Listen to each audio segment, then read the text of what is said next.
There you are. I was worried you might stop to collect treasure chests opened by the Seelie along the way. It would have taken you so much longer to get here.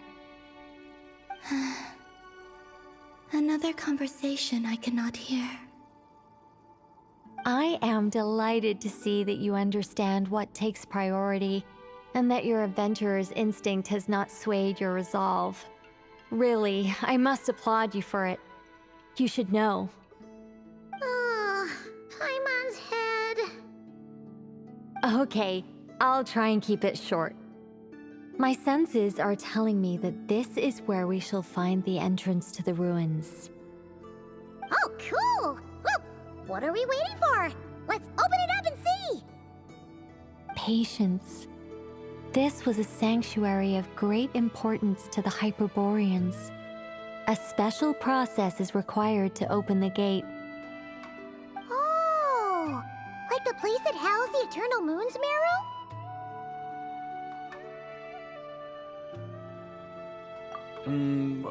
Okay, so what's the plan? Need us to do anything? And just the short version, if you can. Ah, all right then. I was planning to start with some background on the invention of these techniques. Are you sure you don't want to hear it? It's quite informative. Remember what you were saying about priorities? Fine. Simply put, we need 3 human representatives to successfully undergo a process of Kuvaki resonance. Think of it as a test from the 3 moon goddesses to see if the entrants are qualified, with the most recognizable qualification being Kuvaki. Pretty sure Lauma would ace that test. Oh, wait. But we need 3 people. I also have no doubt that the Moon Chanter would be qualified, but we would need 2 other people with the same constitution. Therefore, the most feasible method is not so much to follow the rules, but to figure out how the test functions and find a workaround. I've done some research, and it turns out the mechanism is rather crude. We'll simply need humans to stand before it who have sufficient Kuvaki energy within them. I'm with you so far. How do we get the Kuvaki in them? The easiest way would be transfusion. Take some Kuvaki from Nodcry's soil, put it into the bloodstream, and get it circulating in the body. So we're going to cheat on the test? Precisely. There are other methods, but this is the simplest one. Cheating the system is much easier than trying to hide from it. Huh? Ah! Sorry? Does the idea of cheating upset you, Miss Lauma? No, that's not it. I suddenly had an idea. Oh, what is it? It's about Moon Prayer Night. I figured out a way for Kuthar to join in the festivities. Huh? But as Paimon said, we need to have our priorities straight. Let's get back to the test. I'll follow up with Nefer on the festival arrangements. Oh, okay. Anyway, is this really the best method we have? A Kuvaki transfusion sounds dangerous, no matter how you slice it. If you think that's dangerous, wait till you hear the other methods. I'd be more than happy to go through them if you'd like. There are several. No need, we're good. Let's go with this one. Very well. Kuvaki transfusion it is. Now, I should mention that the risks can be greater or lower depending on individual compatibility. It would be rash to simply infuse the Kuvaki and hope for the best. If the body rejects it, the reaction can be quite severe. The symptoms are similar to another condition that some people living here suffer from, known as congenital Kuvaki sensitivity. So, before we execute our plan, I will perform a simple test of my own to see who is compatible and who is not. Once that is done, we will have to complete the resonance process as rapidly as possible. The participants must remain stationary while the Kuvaki circulates and bonds with them, and they mustn't eat or drink anything. What? No without drinking? That's some hardcore fasting. They'll all be monks by the time they're through. 3 days. Oh, that's so long! And we still need to find 2 more people who are not just compatible, but also willing to volunteer. Fasting? What are they talking about? Really? Don't you want to think this through? Haha, count me in too. 3 days without food? I can handle that. Miss Nicole has made it clear that this is the easiest way. The way I see it, there's nothing else to discuss. It's time to step up.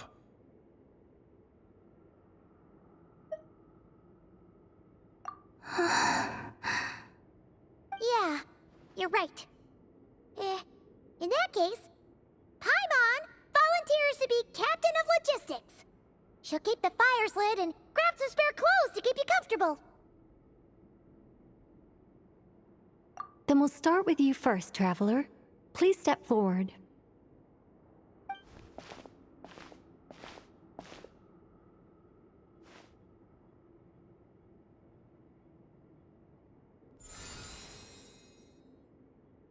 How's it going? Do you feel anything?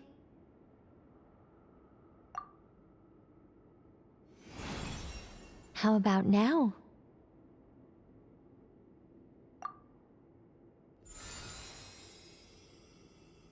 And now?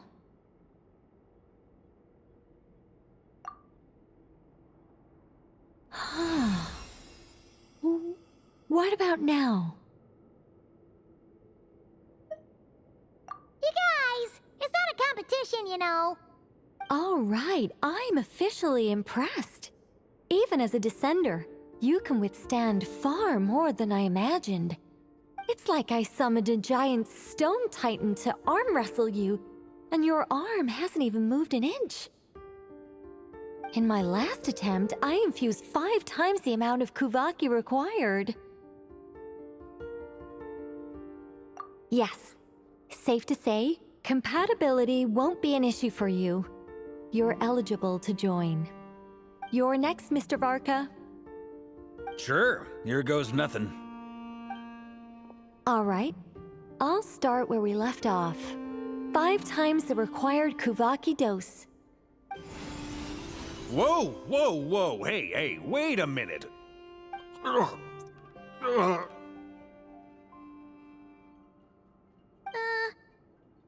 it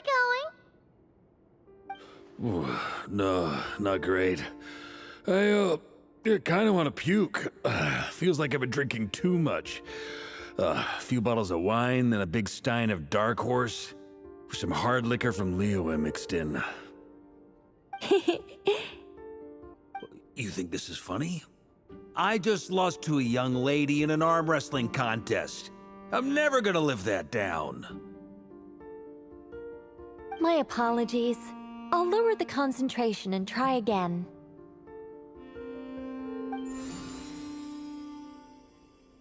Oh.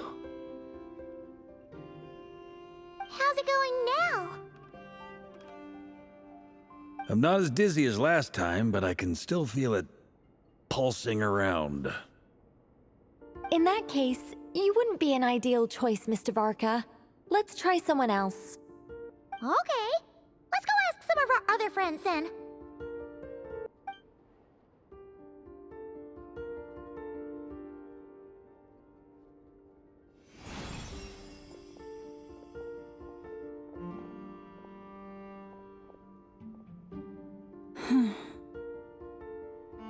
No surprises here, Miss Moonchanter.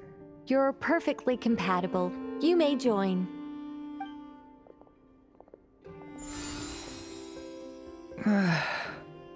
I'm getting a slight headache. Shame. You were so close. Whoa, I'm itching all over. Allergic reaction. We can't have that. Huh? Well, are you gonna start a what? The Hexen Circle is an organization that cares for and protects children. We will not have them do dangerous things. Not even tests.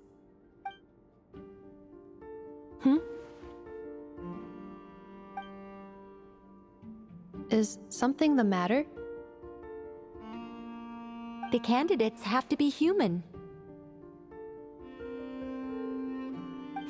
I guess that rules me out too. Huh. Everyone except the Moonchanter got beaten. Guess I don't need to feel so bad after all.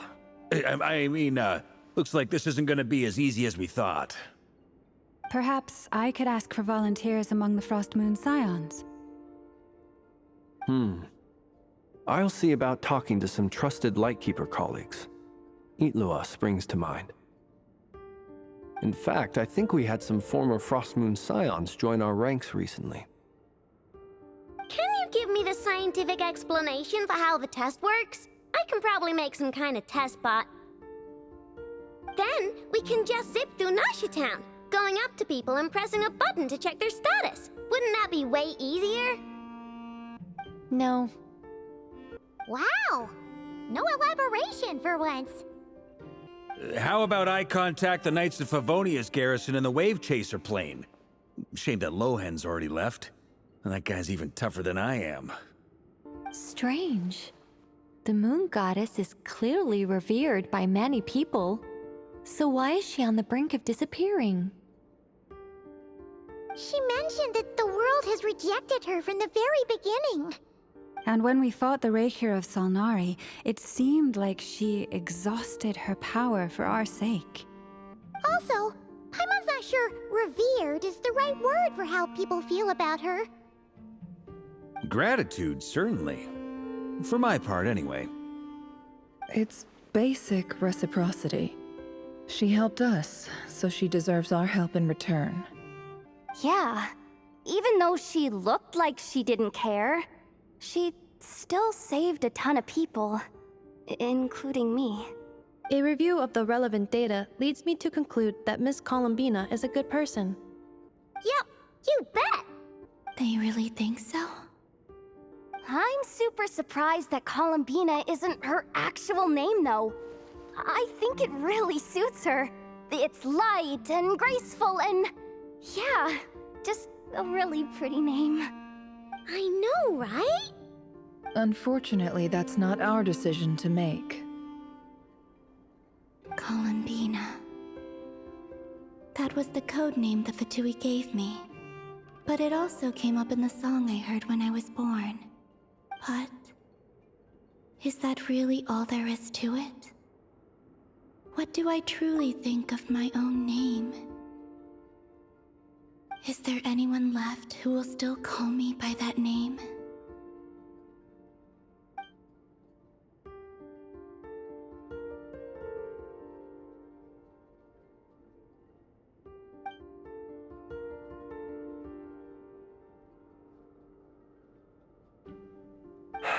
Moon Prayer Night is getting closer by the day. We're running out of time. We need to look for other candidates. Then allow me to try. Huh? What are you doing here? You contacted your friends via the Adventurers Guild. Sandrone has been keeping an eye out for something like that, so she informed me. Since I have the ability to accommodate a moon marrow, I should prove to be a suitable candidate. Arlecchino. When can we begin? I see. We can begin right away.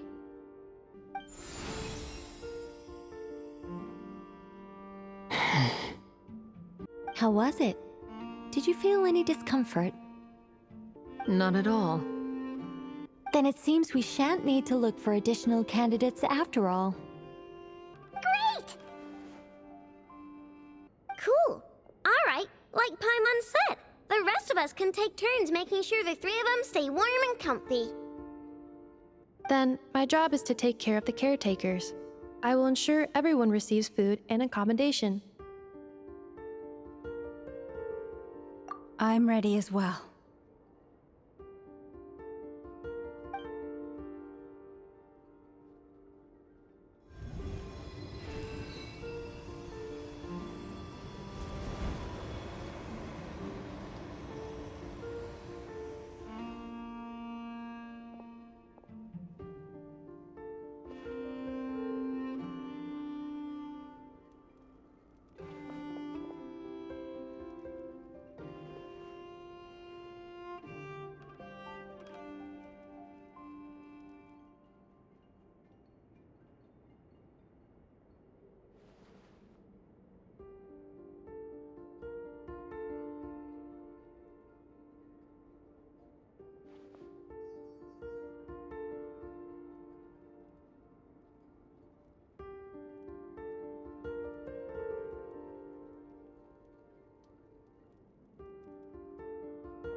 The work is done. The sacred scroll shut. The stars grow dim, the people silent. The white sun sets, the silver moon rises. O path to the temple, appear now before us.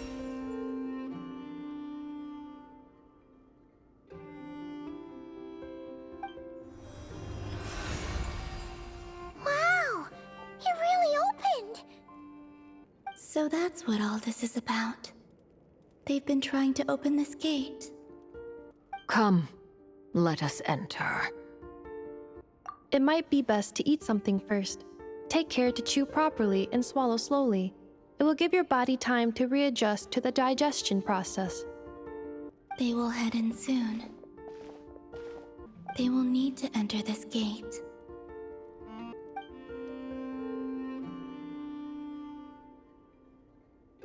Huh? I cannot pass through. Is it because I have no physical body? It has been 3 days. My strength has all but completely faded. Can I really hold on until Moon Prayer Night?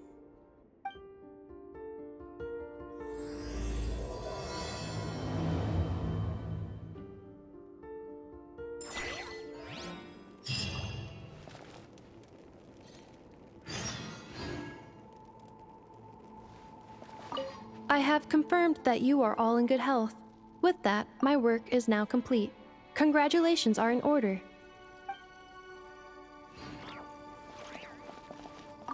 It's good to know you're all well. Puts me at ease.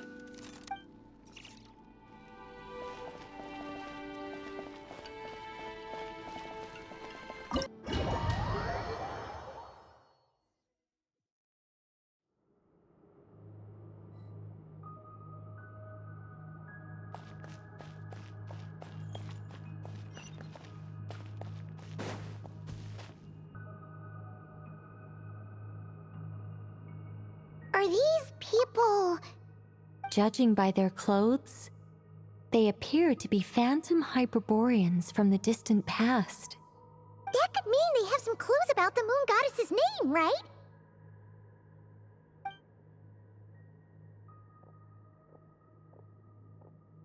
Hey there! Could you tell us what the moon goddess's name is? Sorry. That's probably a weird question, huh?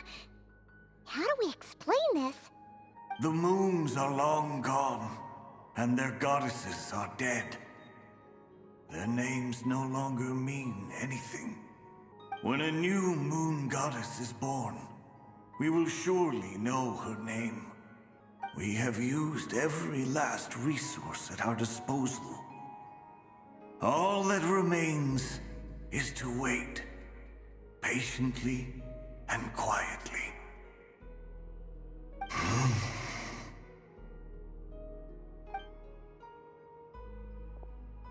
Were the people of the past all this devout? It looks like this phantom doesn't intend to converse with us any further. Surely the new moon goddess he speaks of must be Columbina. Alas, Kuthar's birth came long after the age in which he lived.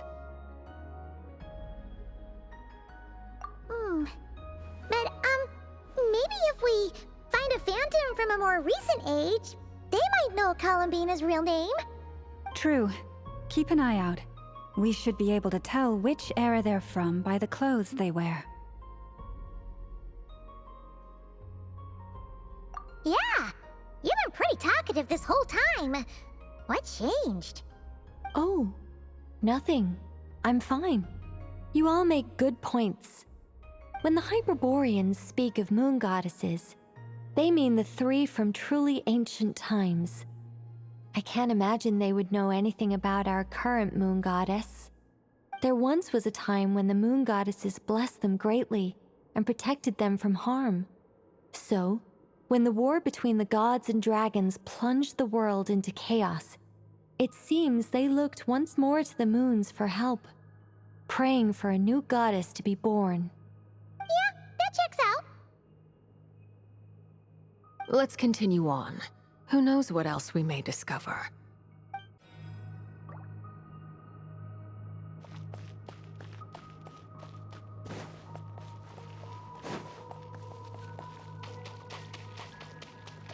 There's a door blocking this path! Not a problem. Try this.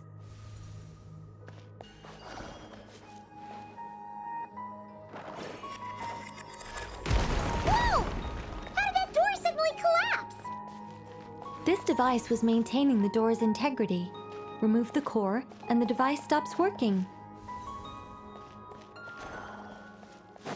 Is this our destination? Impressive. More precisely, this is a device that will help us reach our destination. Let's go. We still have a long distance to cover.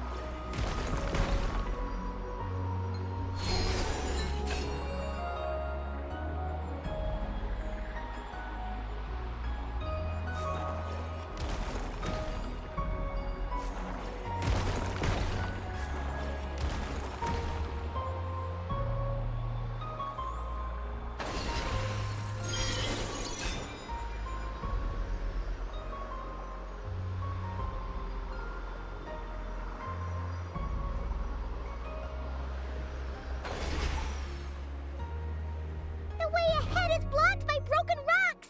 Ah! Let's try that device again.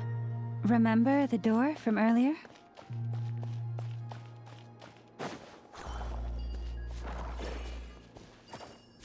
So it works in reverse, too!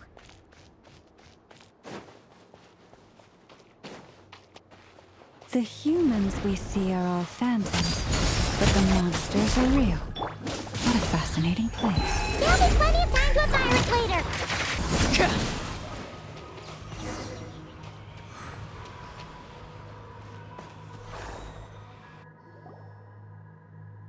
Ooh, there's a whole bunch of artwork in here.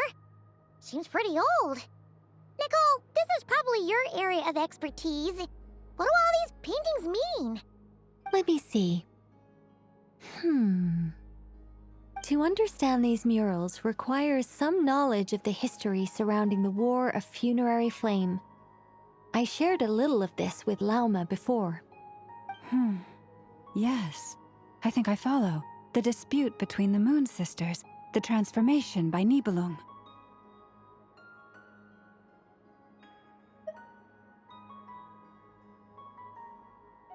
Oh no, it's no trouble. I'd be delighted to share the tale again. Alright then. Tevat's 3 moons and their goddesses were brought into being by the will of Nibelung, the then ruler of Tevat. But when the heavenly principles came, they changed the world completely, down to its very foundations. The moon goddesses were nowhere near strong enough to challenge this entity. But the heavenly principles did not view them as heretical entities that had to be removed. Essentially, the 3 moons existed to keep this planet alive and operational, which did not directly conflict with the heavenly principles' aims. Nevertheless, the inherent precariousness of this arrangement would soon be revealed. Nibelung returned. Yes. He did, and thus began the War of Funerary Flame, a battle for dominance between Nibelung and the heavenly principles. Discord would soon emerge between the 3 moon sisters. One would voice the opinion that they should follow Nibelung, for it was he who first hung the moons in the sky. Another would argue that taking sides in the conflict would only bring the world closer to ruin. There was no telling where it would lead, especially since their creator had returned, bearing the perilous power of the abyss. Nibelung would eventually discover their disloyalty. He had all three imprisoned before transforming the moons into weapons with which to fight against the heavenly principles. What? Weapons? Yes. The very moons that had once defended the planet became instruments of death and destruction, striking terror into the hearts of all living things. And although the heavenly principles and the three moon sisters had once been at peace, it now seemed that the moons posed an unacceptable threat to Teyvat. It is possible that the heavenly principles did not know of the goddess's imprisonment. If so, the weaponization of the moons would surely have been viewed as an intentional breach of the peace agreement. Regardless of who knew what, when, the heavenly principles shattered two moons and flung the other beyond the skies. Whether the goddesses managed to escape Nibelung's captivity after his fall, nobody knows. But this much is certain. From that day on, the moons no longer belonged to Teyvat. The rejections slowly drained their power until eventually they passed away. So that's the full story. You say the moons ceased belonging to Teyvat from then on. Why then would Columbina be born here? That is perhaps due to the lingering connection between the Frost Moon, which was not shattered, and this world. You could see it as the three sisters' dying wish. They never desired war. All they ever wished for was to protect this land. I see. If the final fate of the three goddesses is as you say, then Columbina faces the same grave danger. Our investigation has yet to bear fruit. We must hurry. Yeah, you're right. Let's keep going.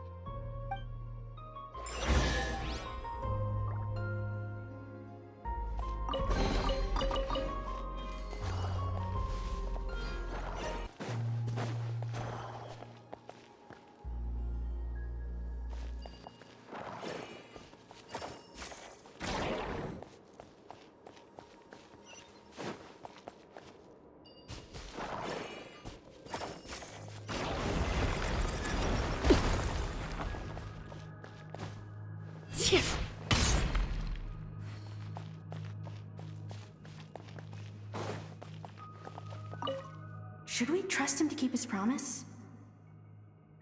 We have to. There's nothing else we can do.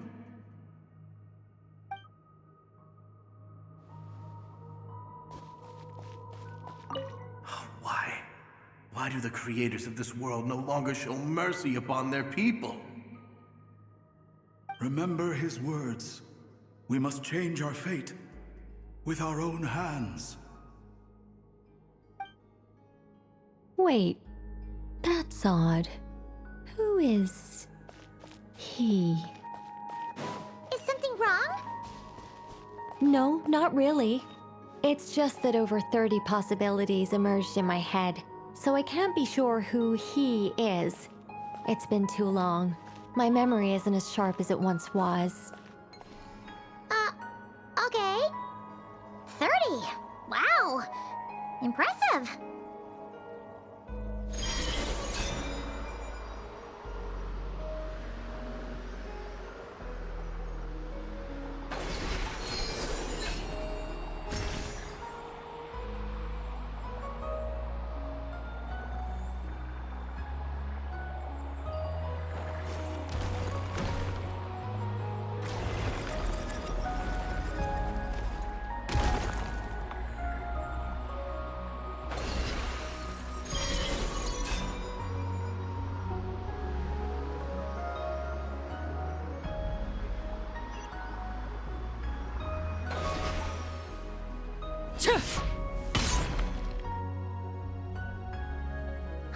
We're finally here.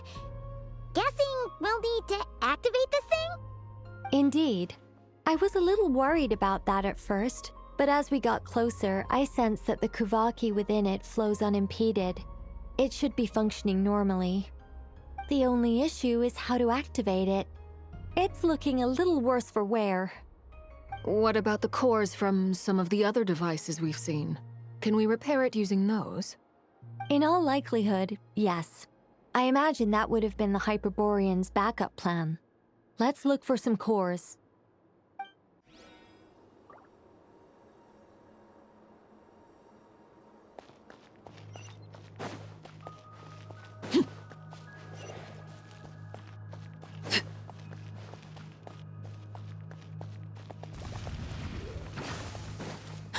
Transfix! Fire it up! Yeah!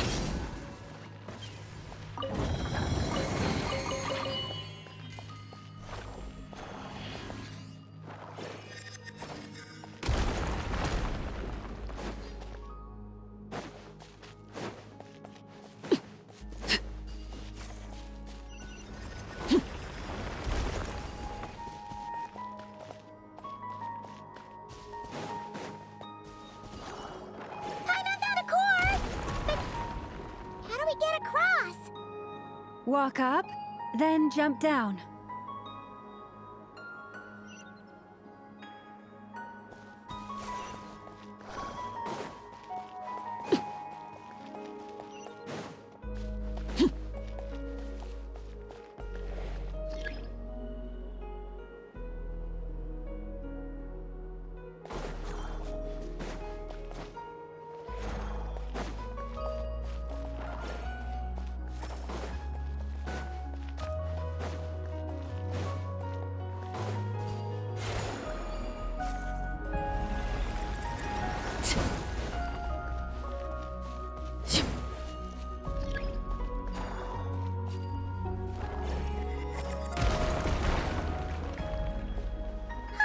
That should be enough cores. Let's head back.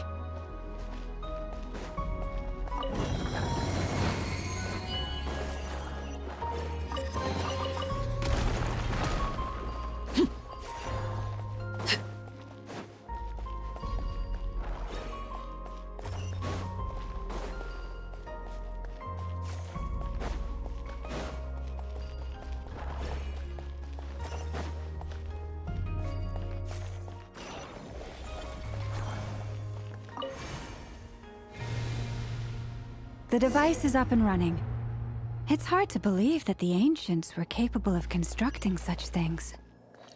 Paimon sees our destination! It's right up ahead! Yes, let's go.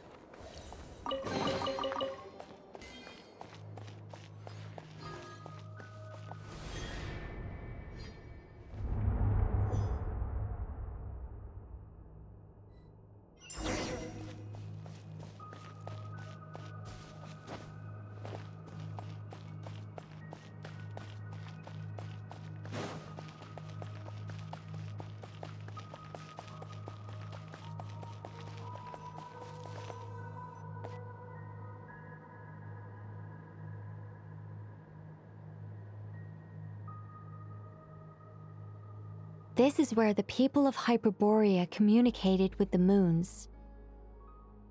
We need only place the moon marrow upon this platform on Moon Prayer Night, and we shall be able to open a portal to the moon and send our moon goddess back home. The assumption being, of course, that we can find her first. That's right. You want to know if it's safe there, don't you?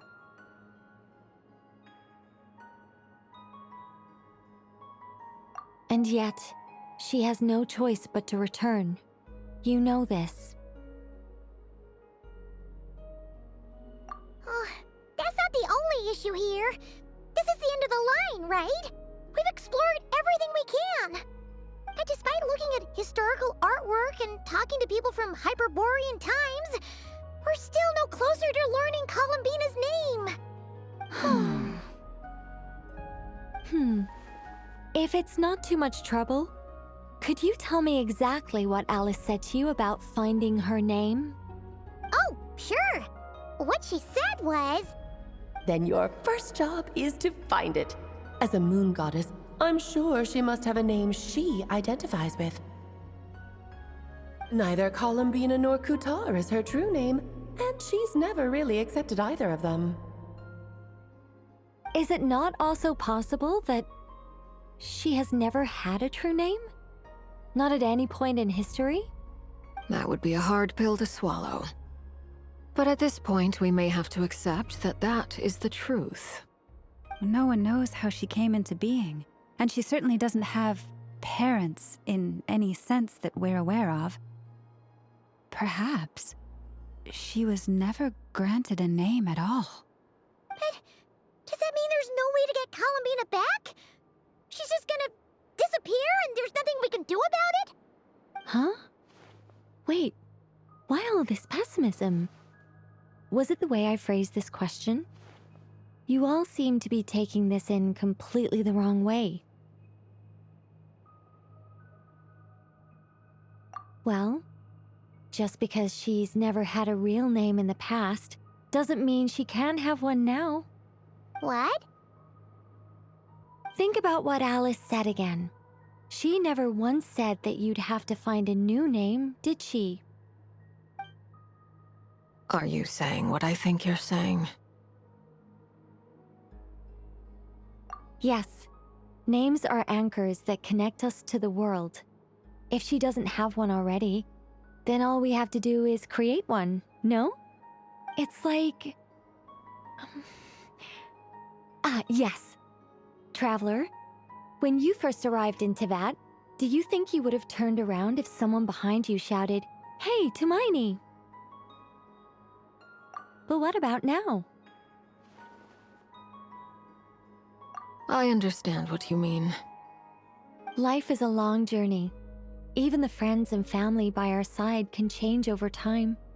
When people call you by different names, what matters isn't so much the words themselves, but what they symbolize. And of course, whether that resonates with you. Ether. So, close your eyes and picture the moon goddess in your mind. If you were to call out to her in this moment, what would you say?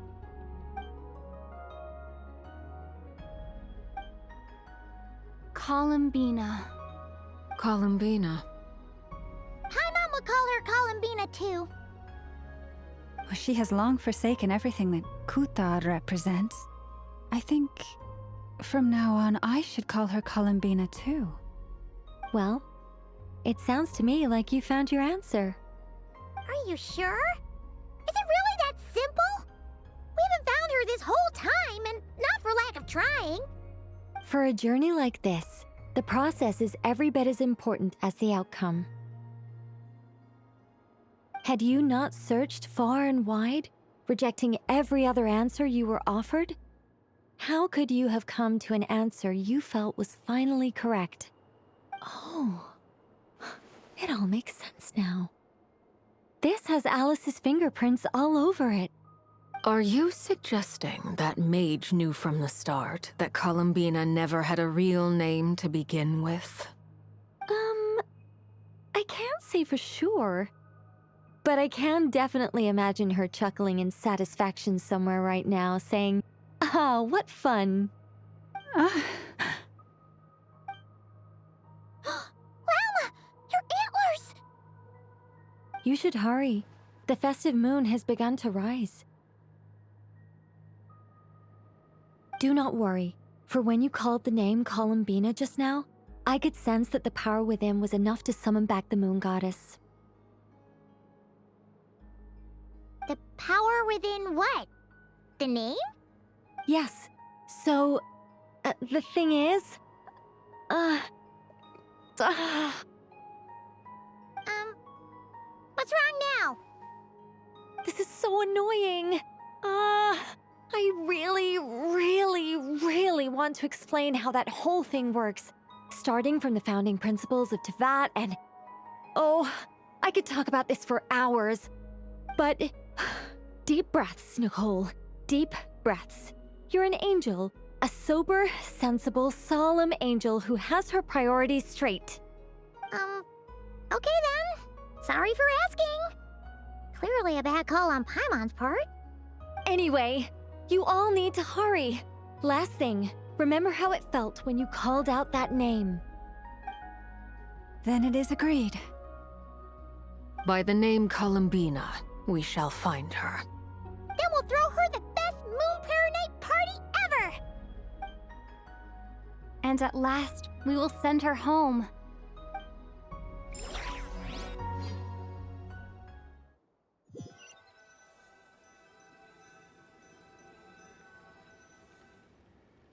I can barely move anymore. My consciousness is fading away. Have they come back out? I'd love to see them one more time.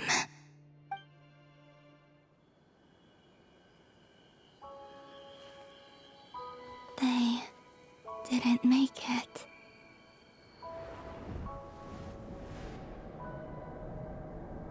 Could you tell me your name? My name is... Columbina!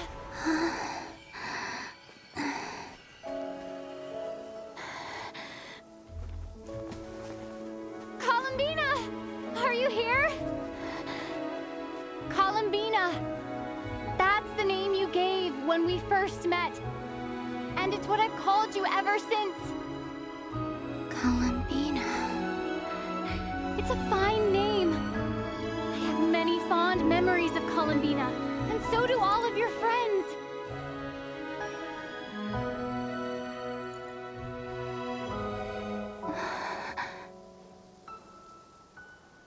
If you like this name.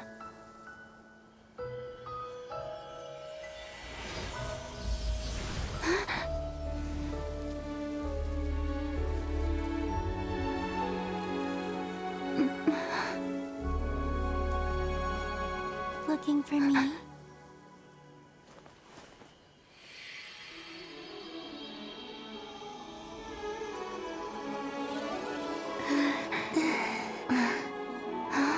I like it. You can carry on using it. My name is Columbina Hyposelenia. Columbina Hyposelenia. That's a wonderful name. I never thought that Columbina would become my real name. But after I met you and my other friends, the things that this name stood for slowly began to change. It went from being a Fatui code name to something my friends call me.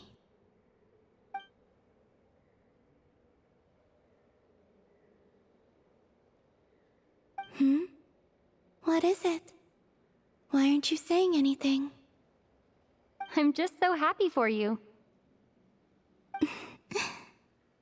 Thank you. So, where's everyone else? We can go and meet them very soon. Everyone went to different places to try calling your name. Great. I'd like to thank them as well. Everyone's done so much for me. Searching for my name, entering those ancient ruins. Huh? Wait, so you were... Yes, I was there. Not physically, but my consciousness was still holding on. I followed you the whole way. Starting from when? You turned around and called out my name while you were in Nasha Town. Do you remember?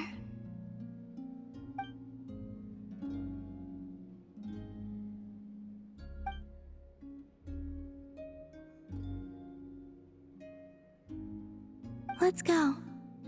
We don't want to keep them waiting. Sure. In that case, come with me. But... Hmm? Before that, could you call my name one more time? Sure. Come with me, Columbina Hyposelenia.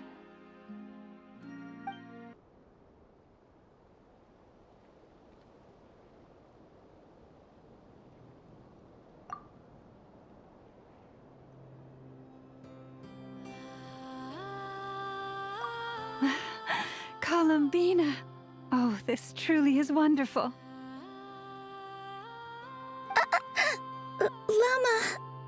can't breathe. Ha ha! Just in time for Moon Prayer Night. It's good to have you back, Miss Columbina.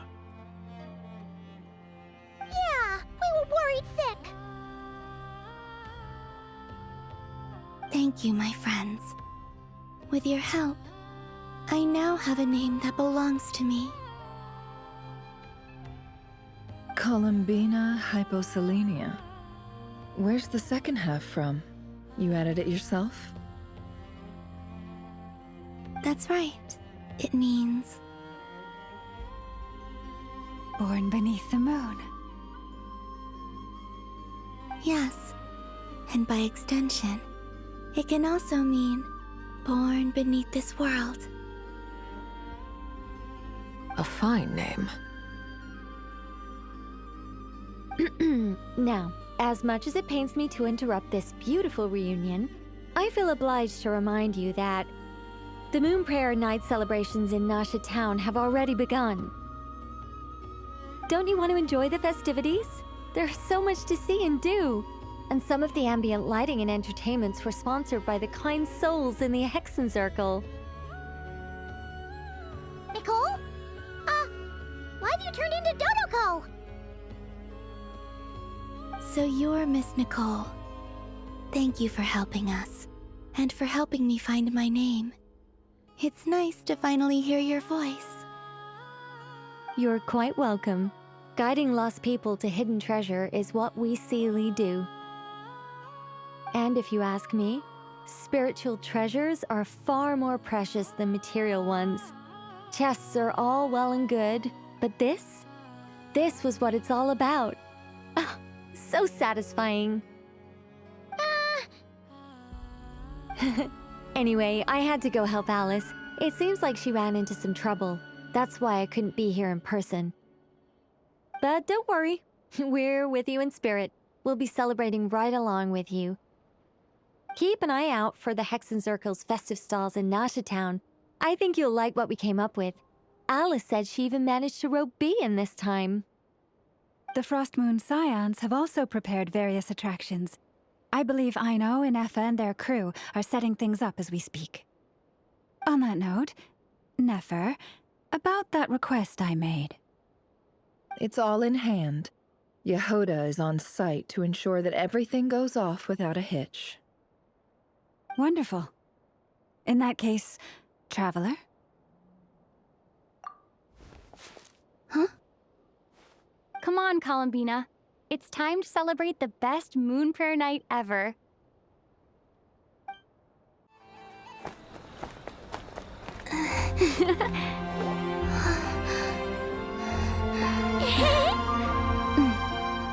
Hey, young lady. Would you like some Moon Prayer Night candy? Happy Moon Prayer Night. Oh, yeah. I almost forgot to say. Welcome home, Moon Goddess.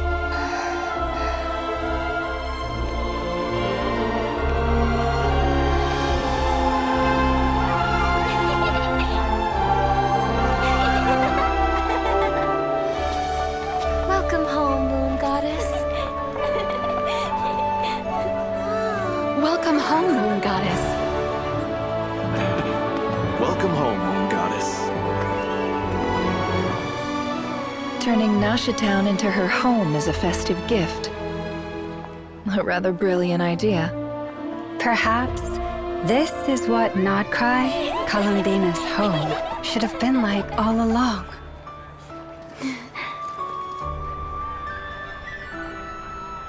Thank you for the gift.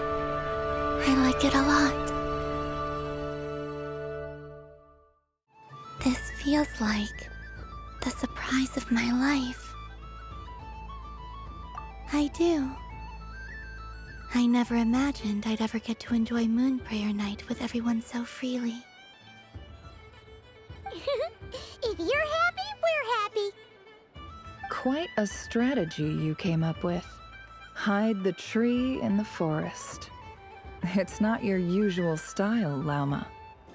Is there something about Moon Prayer Night that enhances what's in your head as well as the antlers on top?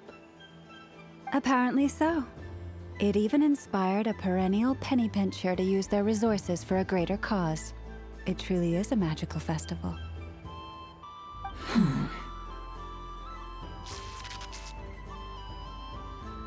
I see it now.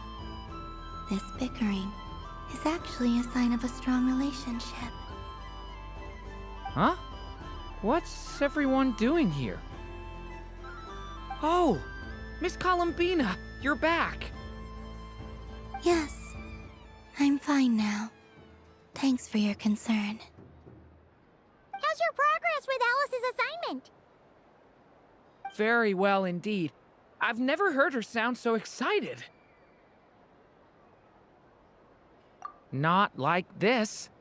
This time, her excitement seems more serious. Seems like she's had a major breakthrough. She said she'll contact us once she knows more. In the meantime, we're free to relax and have some fun. Enjoy the time off while it lasts. I have a feeling that our next task won't be so simple.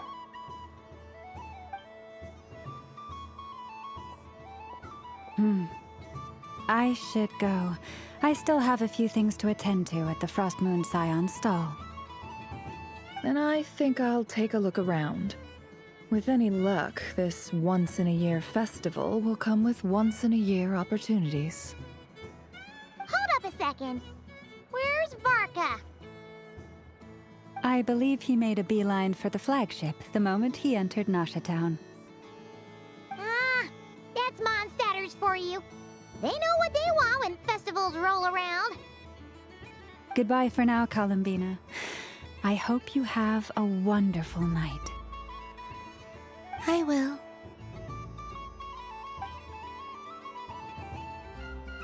Well, in that case, don't just stand there.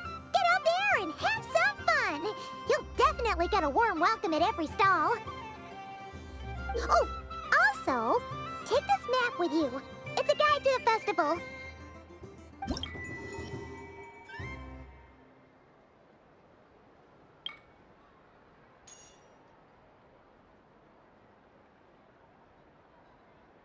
The Frost Moon Scion stall is over here. Lauma's invited a whole bunch of cute animals to celebrate too. Over there is the Hexen section. Alice seemed more excited than anyone about this festival, so she insisted on making it a grand affair. Oh, and then there's the Nasha Town local specialties, including... Actually, forget that. Better if you go check them out for yourself. Thank you. It looks like a lot of fun. You're not coming with me? We'll be around. But don't you want to browse by yourself for a bit first?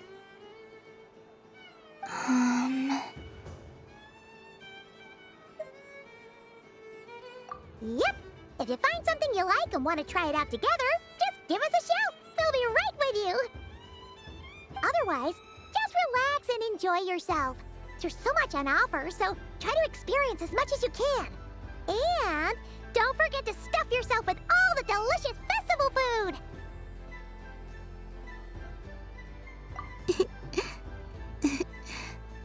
All right then. Off I go. Where should I go first?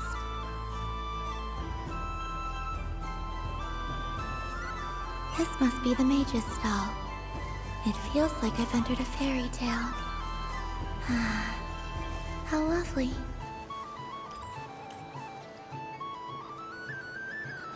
But I was aiming right at it! Aw, what a pity. I saw it with my own eyes. You were so close. So very close. That's not true! It dodged out of the way right as I was about to snag it!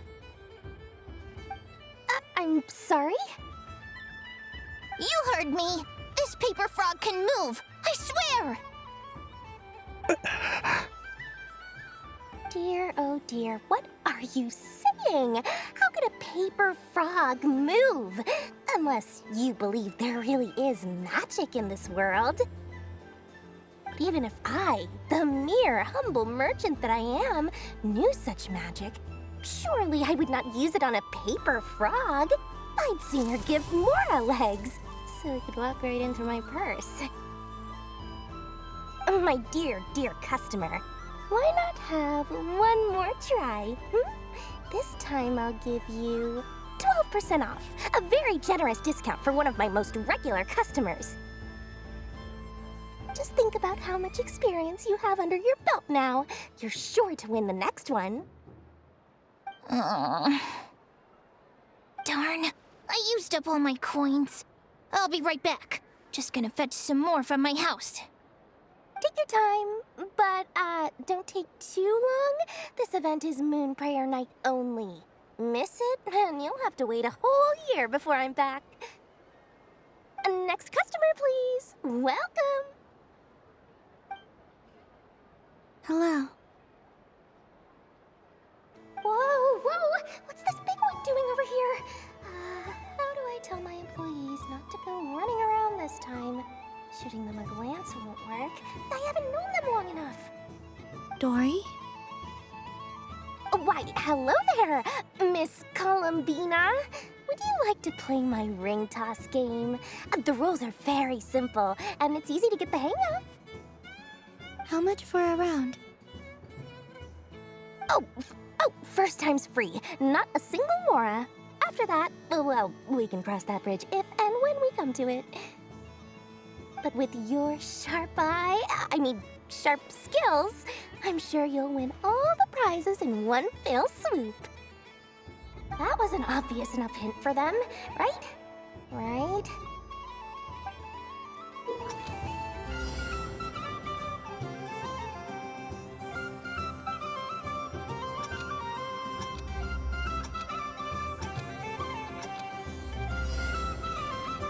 Here comes the ring! Ah, peanuts.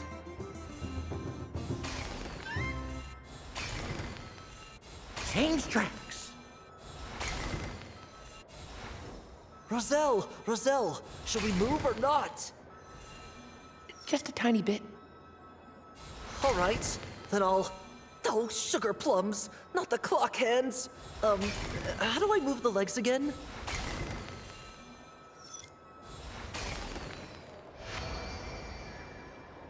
Let's see now. Let's see. Wow, very good. That's the highest score we've had all night. And here's your prize. Now, how about another round? As for the cost... Happy Moon Prayer Night, Miss Columbina. Happy Moon Prayer Night, Durin and Hat Guy. Are you here to play the game? Yes.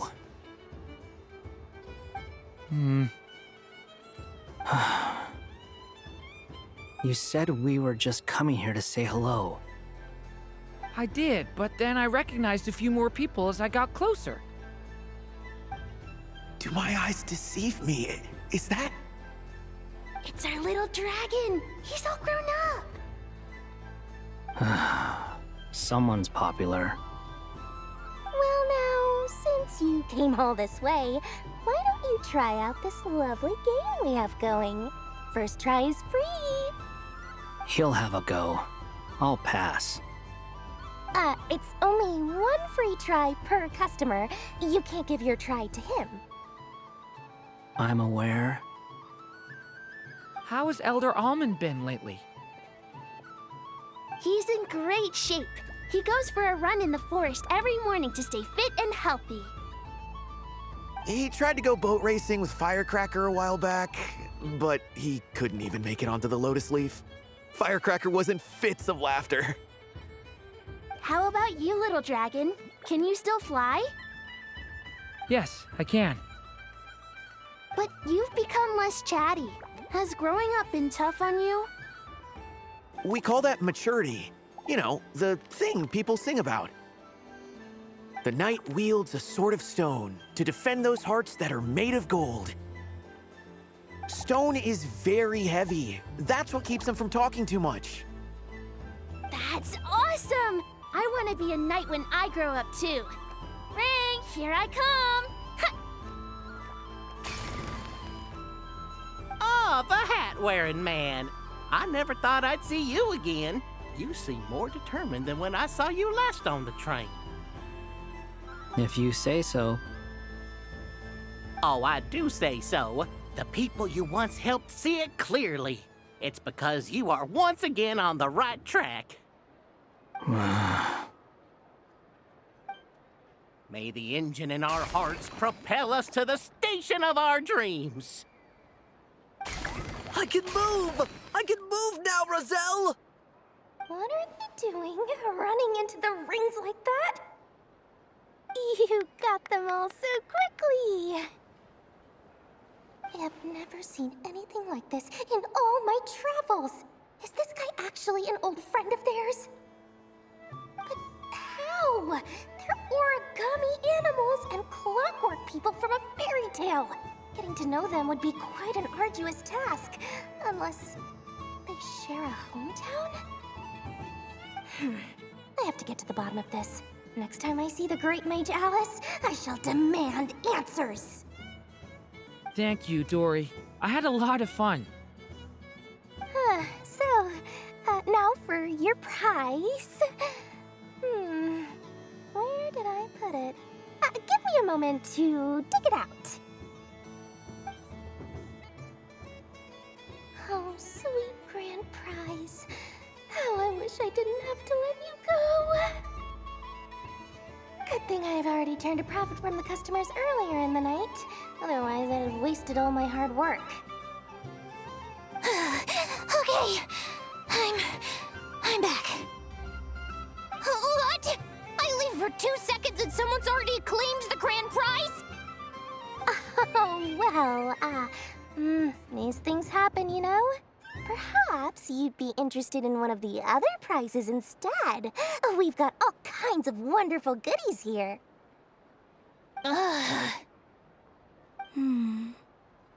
Is this the thing you wanted? Here, you can have it. Huh? But... Don't worry about it. It will be happier with you. Oh, thanks so much, Miss. Moon Goddess. Oh, goodness gracious, Columbina. Give me strength. How am I supposed to make any more money from this child at this rate? Daddy, look! That's the game I was telling you about!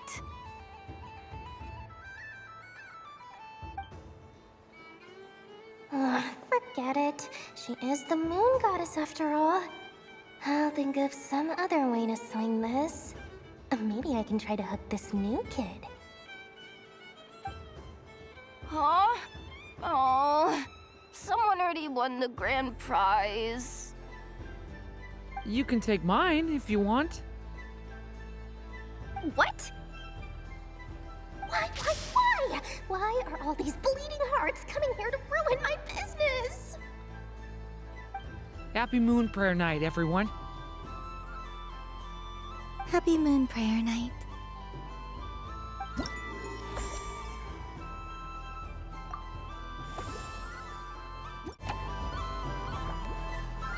If all the prizes are gone, I might as well close up shop for the day. But you haven't had your fill of fun yet, right? So the next time a customer shows up, you're going to have to run faster, all right? And remember, run out of the rings, not into them.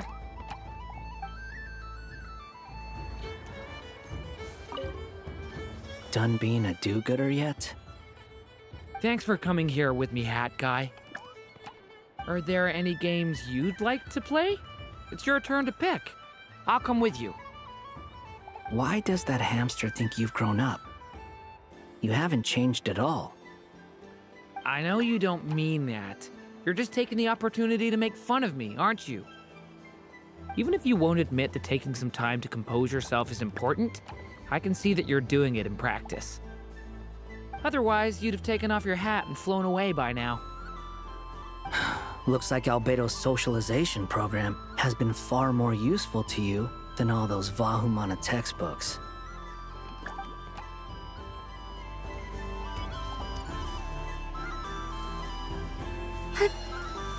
There are so many attractions here. Since I rarely get out, I might as well make the most of it. Moon Prayer Candy! Beautiful, tasty Moon Prayer Candy! Buy a whole box, share it with your friends and family! Candy? To share? I wonder what flavors everyone would like. Welcome home, Moon Goddess. Fancy a box of Moon Prayer Candy? Sure. I knew you would. Now, what flavor would you like? I'm not sure. What flavors do you have? Is this for yourself or as a gift? A gift for my friends. Ah, I see.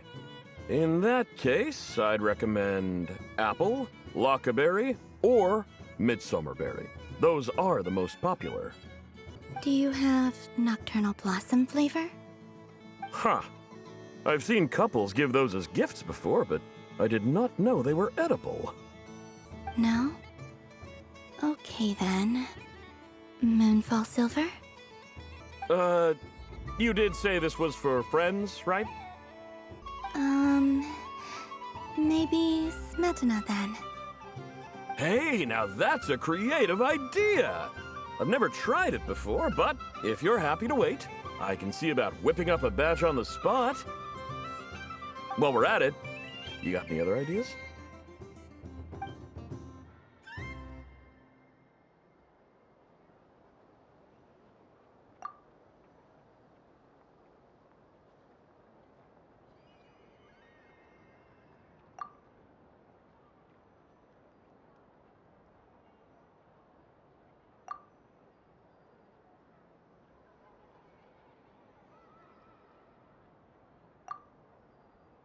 Here you go. Every flavor you asked for is in there. Thank you. Haha, I should be the one thanking you! You brought me a whole bunch of new business. It's like a genuine blessing from the Moon Goddess. I hope you and your friends have a lovely night.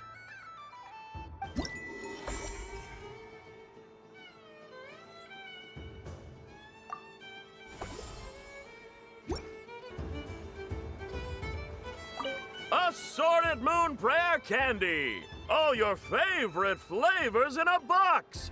Alright, kids, just line up over here.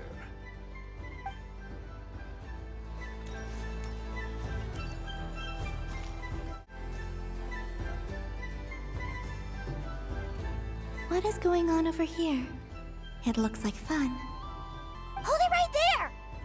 You can't run away from me, Moon Goddess. Are you talking to me? Of course.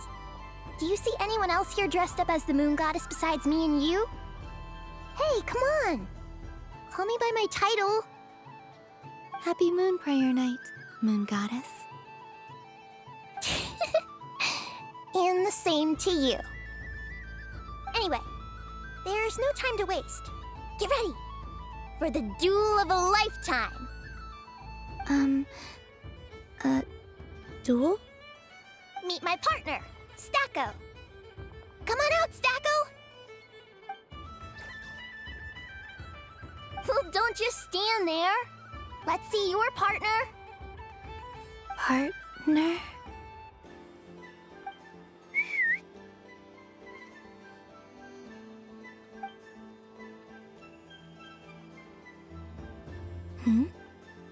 So I need to select a partner and command them in battle. Partner. I need a partner.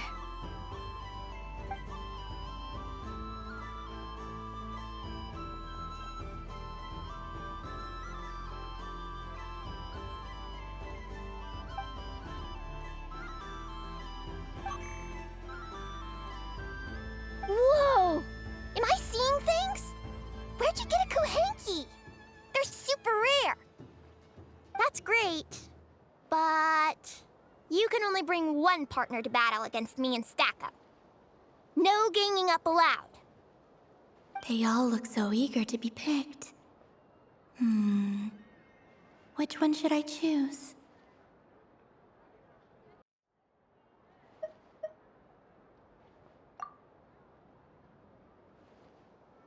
not sure what this bot is trying to say, but it seems very happy. That bow. Does it want to dress up as the moon goddess too? They all look so eager to be picked. Which one should I choose?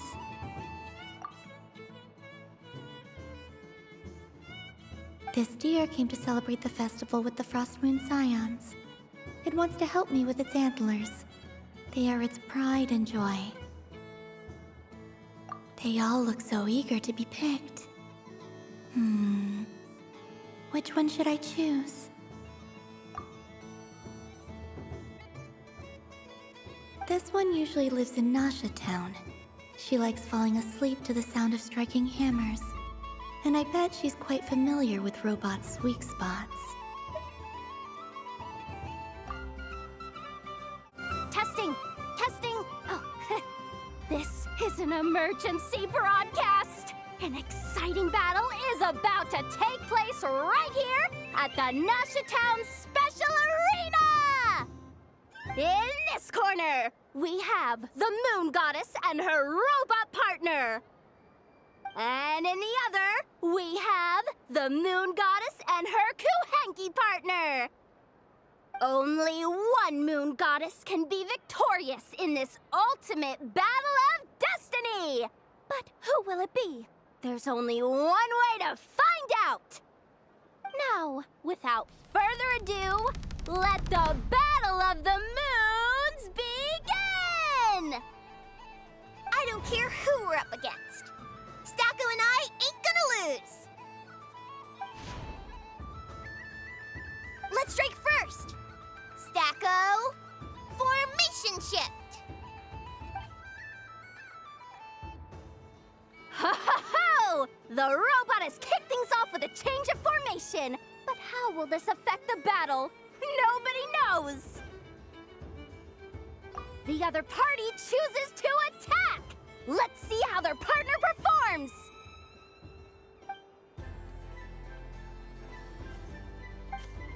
Stacko! The attack lands! And if those sizzling sounds are anything to go by, it was very effective! Okay then. Stacko, maintain formation and enter your empowered state.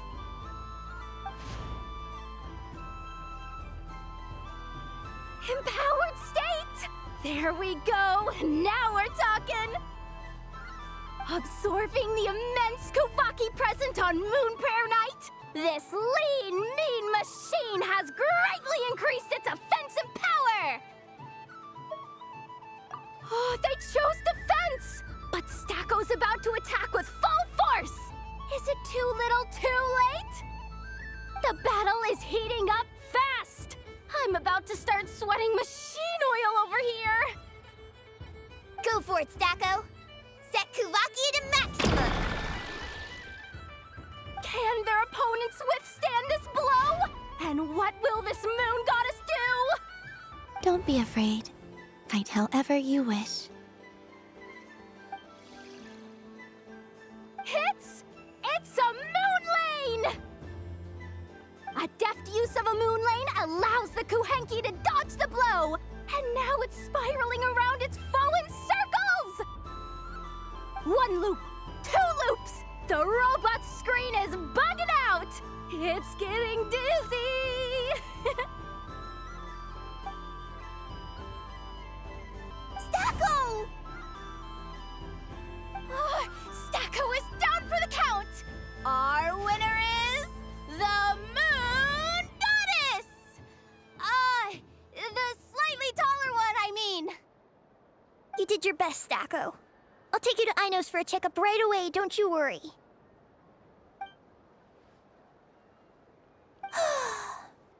Well, you beat me fair and square, I guess. Honestly, I underestimated you. Won't make that mistake again. I think my partner deserves most of the credit. Just you wait. When I'm a little bit older, I'm gonna come back a whole lot stronger. Be ready for a rematch.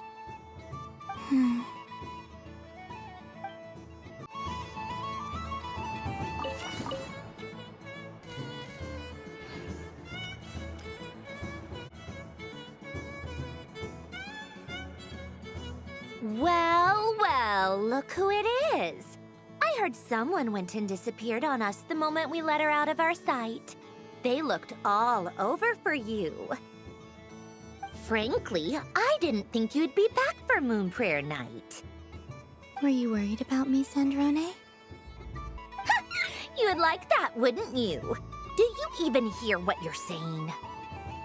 It seems to me like you disguised yourself with festive headgear, just so that you could come see me on Moon Prayer Night and make sure I'm okay. You didn't even bring Polonia with you. You? I thought you couldn't see. I cannot. But I sense the confusion of those around us rippling through the Kuvaki currents. Based on what I know about you, let me guess what you're wearing. Is it cat ears? Shut up! I'm only here to protect the Fatui's interest in this territory. Running into you was pure bad luck. Really? But you were the one who asked Arlecchino to help everyone find my name. Columbina! Ugh! Just one more word, and I'll unscrew your vocal cords. It's Columbina Hyposelenia now. Tell someone who cares. I've missed you, Sandrone. The whole time I was gone, I was thinking. I hope I get a chance to say some ugly words to you. Is that supposed to be a joke? Anyway, let's go play that game. What? You mean that frostfin whale? Yes. It's some kind of game where you get bitten if you step on the wrong tooth. Seems like fun. Who in their right mind would wanna... Because you're not a scaredy cat. Fine! You wanna play? Let's play. Don't complain when I kick your sorry butt. Lovely. You old geezer! I'm gonna beat the pants off you! Just you watch! I almost forgot. Sandrone? What is it now? You'd better not lose, or I'm going to beat your head in. What? Allow me to demonstrate since I'm feeling so nice. You just step on the teeth, like this.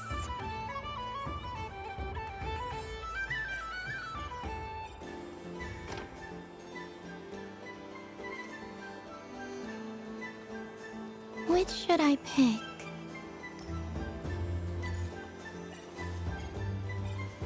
Your turn, Sandrone.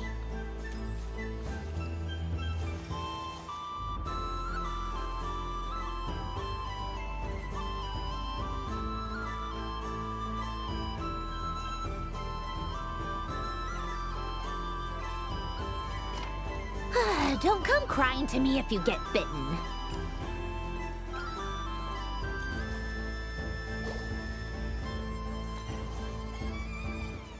There are less and less teeth remaining.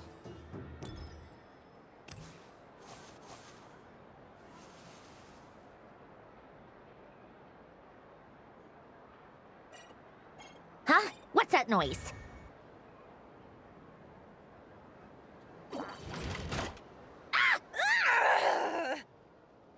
I think you might have picked a bad tooth, Sandrone. Shut it! Do you need any help? It seems like you're stuck. No! It's just a blasted... toy! How is its grip this strong? Stop laughing! All right. Well, you lost. So just like I promised... Hey! What are you doing? Are you seriously? Hiya! Why, you... Oh, just you wait!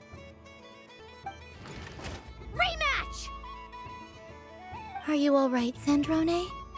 That was quite a strong bite. Are your clockwork parts quit your fussing! I don't need it! All right.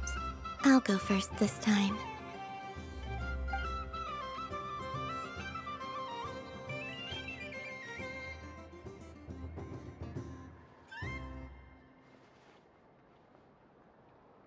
I see it now. She can sense which teeth are rigged. So I just need to avoid the same ones that she does.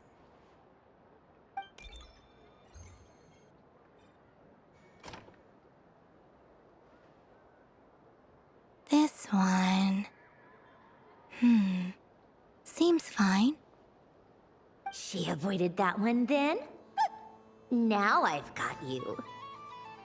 All right, my turn.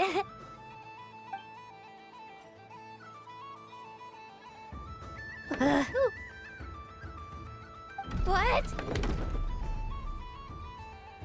Looks like you lost again, Sandrone. Wait! There's more than one bad tooth! Bonk.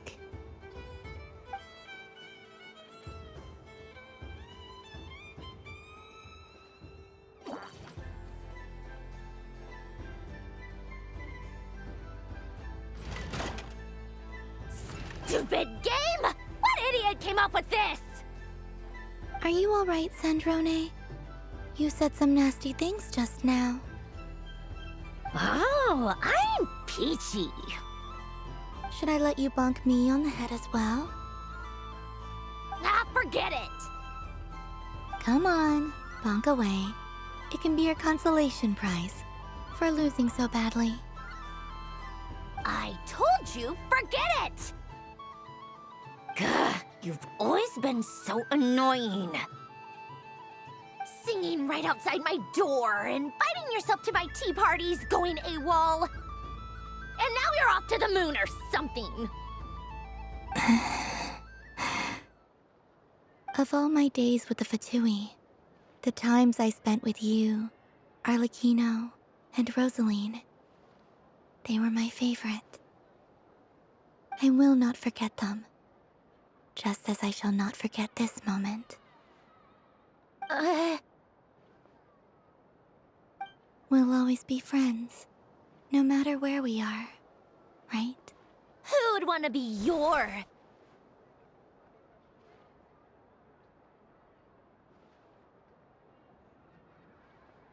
I'll miss you, Sandrone.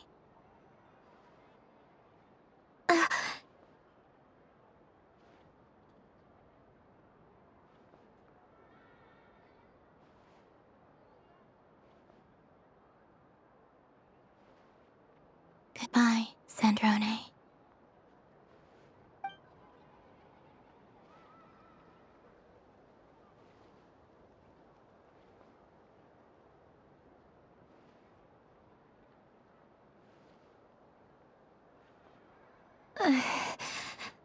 I'll miss you too, Columbina.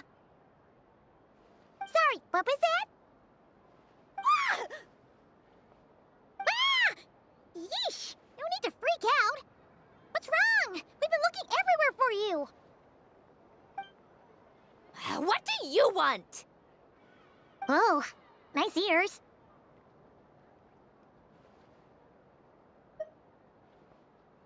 What do you want? This. Huh? It's your turn to draw something. You're one of her friends too, aren't you? Doesn't know how lucky she is.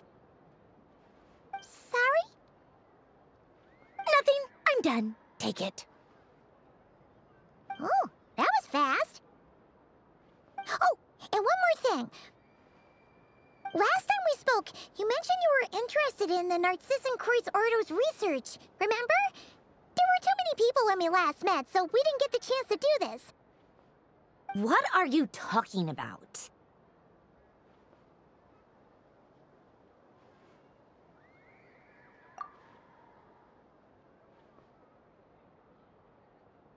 This is... Oh. Alan, Renee, and Marianne. Huh. The Holy Blade. A savior's plaything. It's not about whether I approve or not. These people, they would sacrifice themselves for the sake of the world. Especially Alain Guillotin and Renee. That is something I would never choose to do. Still, I didn't know they had any pictures left from that time. If I'd have thought to bring a camera, I'd have... What? Yeah, of you being bitten by the frostfin whale and Columbina bonking you on the head. Tear it up! Now!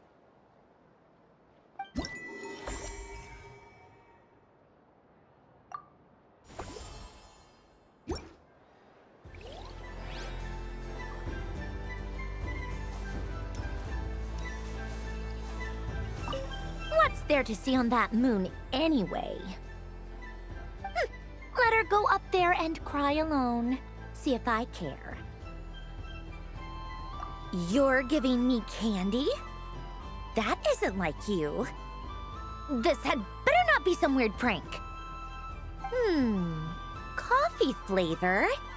I thought you hated coffee. It's extra strong too. You didn't do all this just for me, did you? Hey! Don't take it away! I never said I didn't want it. I mean, you can't unmake the candy now.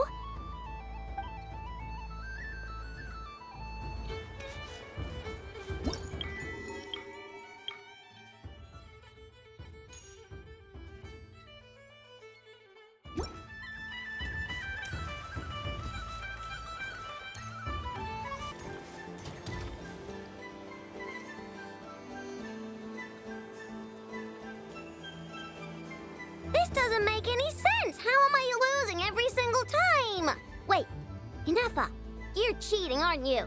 Yeah, that must be it. I am not cheating, I know.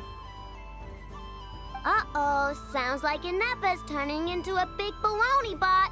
I think it's time for some serious maintenance.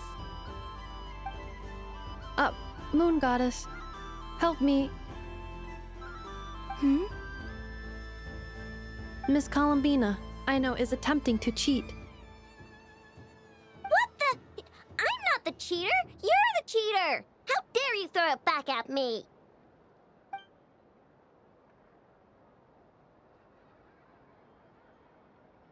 All right, fine. Let's all laugh at I know. Just you wait till I get home, because I'm gonna make a game bot that can win 100% of the time.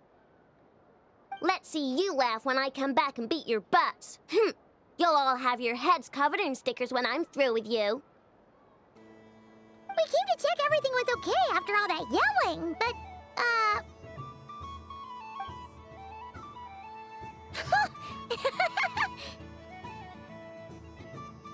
Whatever it is, it sounds like cheating is allowed.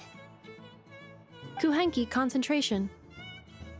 Each player starts with differently colored kuhenki. Each round, they draw one kuhenki from their opponent. When a player has two kuhenki of the same color, they make a pair and can be discarded. Any that can't form a pair must be kept. The round ends when a player can't form any more kuhenki pairs, and that player gets a sticker.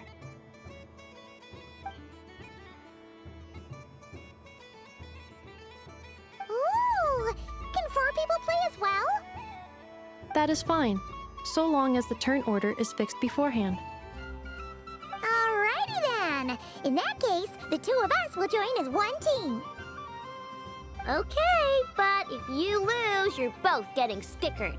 I don't want to hear any excuses. Sure. And if we win? If you win, only one of you gets to sticker someone else. I have taken to calling this. I know logic. Hey, lay off me, all right? Okay, so we're starting the game from scratch again, which means all my stickers so far don't count. Looks like Luanatar is the Kuhenki of honor for this game. Anyway, let's go clockwise, starting from Inafa.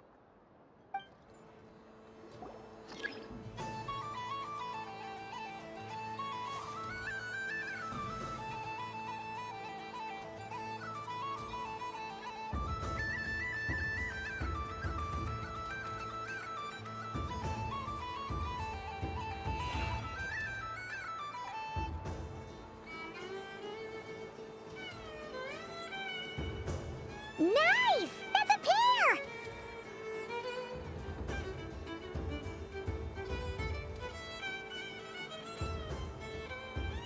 Go, go, fly!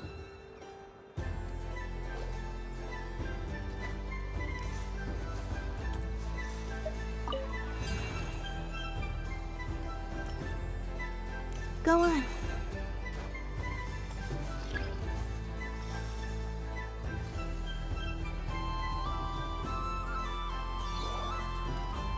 I have a pair.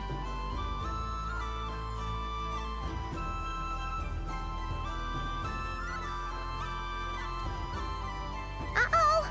We gotta pick up the pace!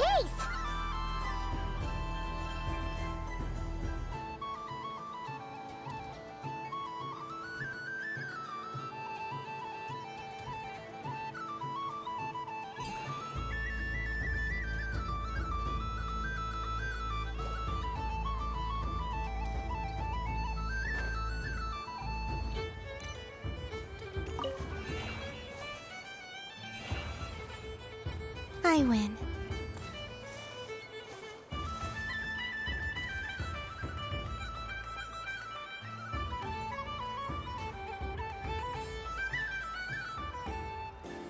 Phew, that was too close. I thought I was gonna lose. Good luck, everyone. Aw, we're out!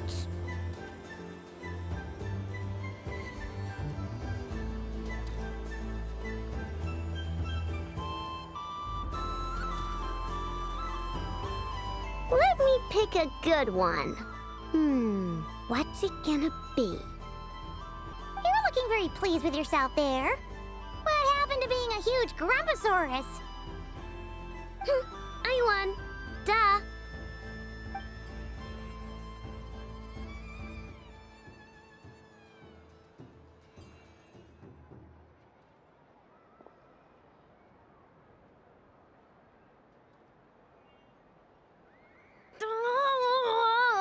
Me again?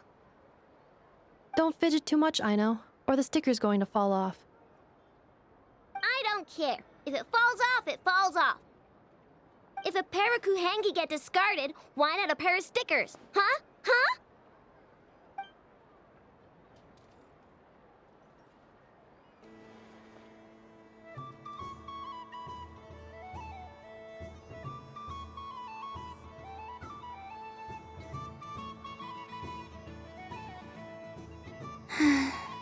I've lost.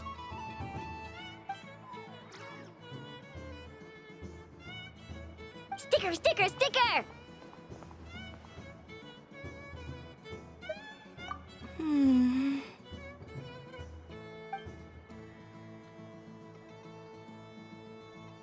Cute!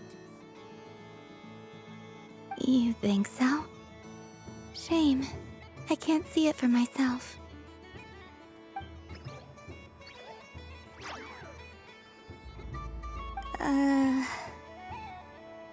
What did Luanatar say? She said it looks so cute that she wants me to lose a few more rounds.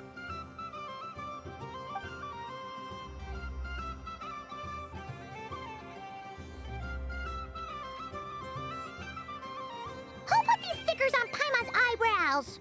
Ugh, she can barely see! All right, now, I think we got enough evidence to prove that there's a serious problem here. Yes, I agree as well. The culprit is... Inafa! Culprit? What did I do? Quit acting dumb, Anefa. You're not wriggling your way out of this one. I've been watching you. Not only did you remember whose side Luanatar started at, but every time someone drew a Kuhenki, you were logging it and calculating every last possibility. Which Kuhenki pairs were gone, who had what color Kuhenki in their hand, even our facial expressions. You were keeping track of it the entire time. Exactly! Why I no said! Putting aside the fact that running calculations is not against the game rules, do you have any evidence to support your allegations? But that's not against the rules either. So she admits it. She certainly does. All right, everyone grab a sticker. It's time to get Anefa back. But... Take that!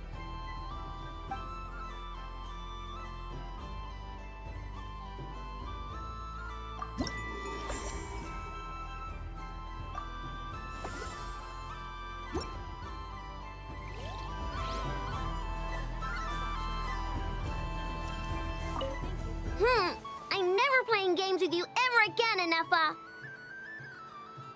Ooh, moon prayer candy? Sweet. Is it okay if I grab a whole bunch? Psst, Columbina, turn around. Use your huge cloak to block Anefa's vision. Yum. Oh, this one's even yummier. Ugh, the flavors are blending in my mouth.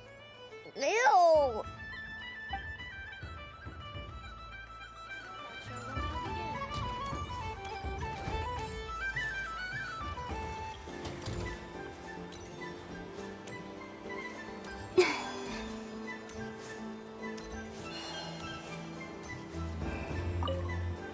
Done being a do-good? Thanks for coming here. Are there any... Why does that hamster... I know you don't... Even if you wanted... Otherwise, you'd...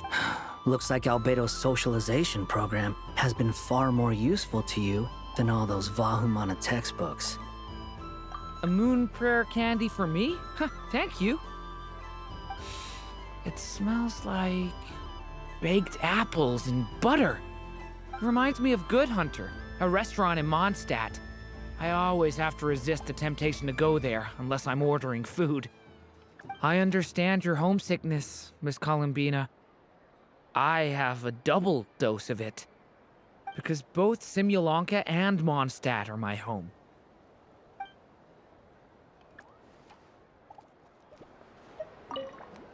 Done being a Thanks for coming here. Are there any Why does that I know you don't... Even if you wanted... Otherwise, you'd... Looks like Albedo's socialization program has been far more useful to you than all those Vahumana textbooks. I thought you'd actually spend your precious time doing something more worthwhile. Everyone has to take one? Well, fine. I'll take mine.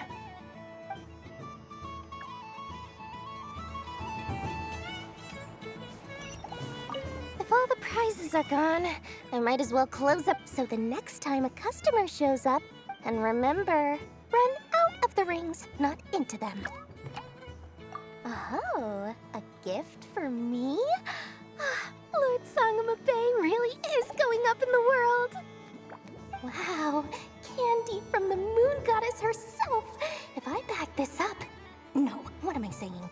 Box this up in exquisite gift boxes? Yes, I can make a fortune! Maybe I don't even need to go to all that trouble. Any old boxes will do. I just need to tell my customers that this candy is blessed by the moon goddess. Yeah, that ought to do it. Sounds like a plan. Time to have Irwa earn his keep when I get back.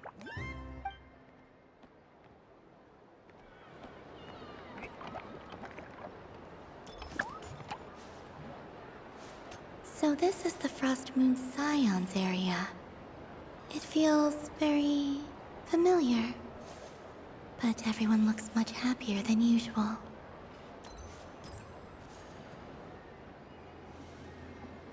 Wow, the Frost Moon Scion stall looks kind of plain, but it's pretty cool once you get into it. I don't go to Hisi Island much, but it's got that, like, old world cultural feel. And if culture means we get more festivals, I'm all for it! Hello, Yehoda.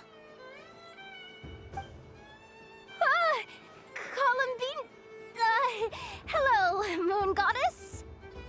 That was too close. I almost gave the game away in front of the staff.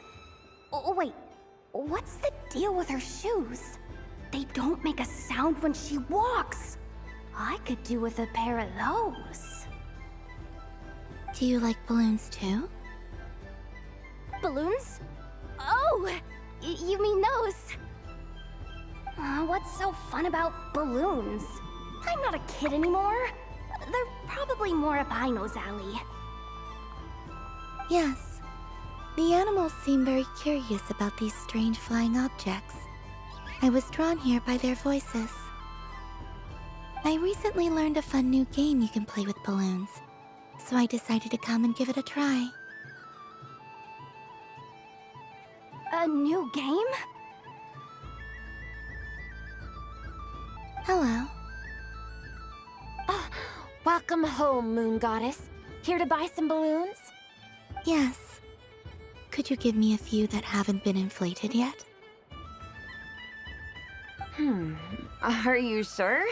I guess it's not a problem, but... Yes, please. Thank you. Uninflated balloons? But those are just little rubber pouches.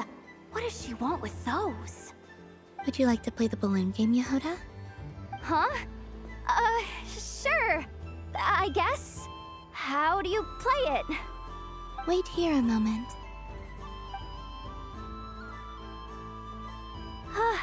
Oh. This is so weird. What have I got myself into now? I thought I saw Columbina nearby. Uh-oh! That's the fourth Harbinger! Although she's helped us out quite a bit, she's good people, right? Is she looking for Columbina? Oh, guess that's my ticket out of here. I'm not sure my heart can take being sandwiched between two Harbingers.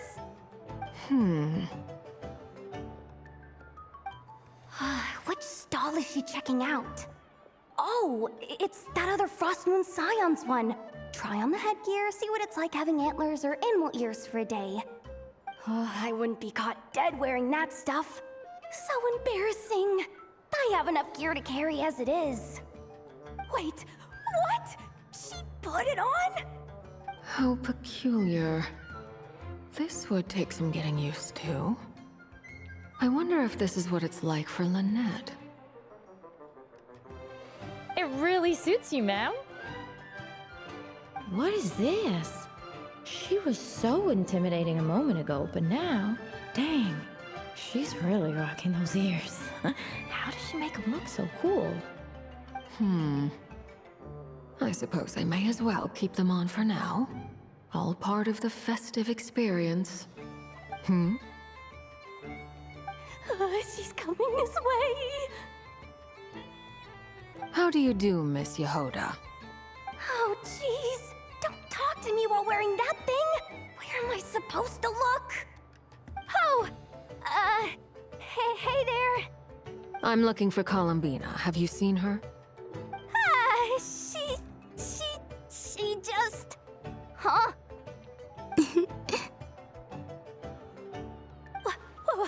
Wait, is that what she meant by balloon game?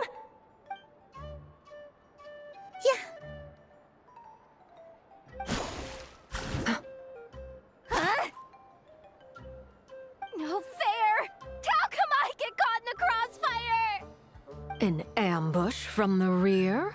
Is this a declaration of war, Columbina? Would you like to play too, Arlecchino? Seriously? Are they gonna start some beef right here, right now? Gladly.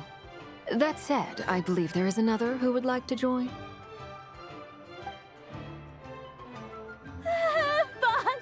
Boss Nev!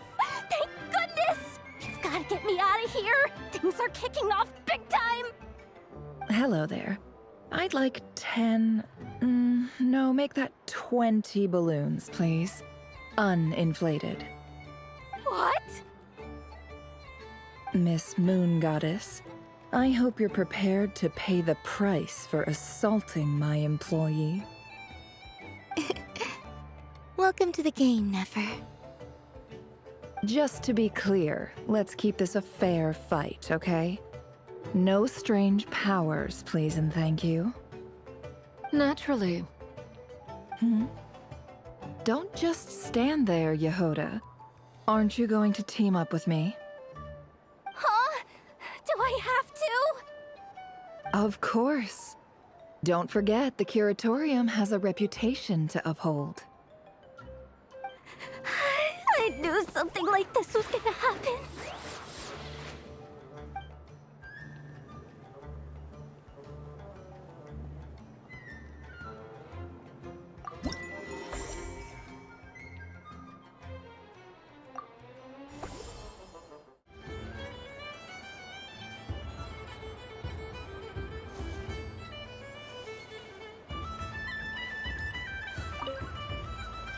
I've seen Linny and the other children play this game before. It would seem that it's not a bad way to relax, once in a while. Candy? Would you mind if I took a handful extra? I'm sure the children will enjoy them. I must say, Columbina, you really have changed. You never used to show this much consideration for other people, even when prompted. I'm sure Sandrone would agree when I say, I like the present version of you better.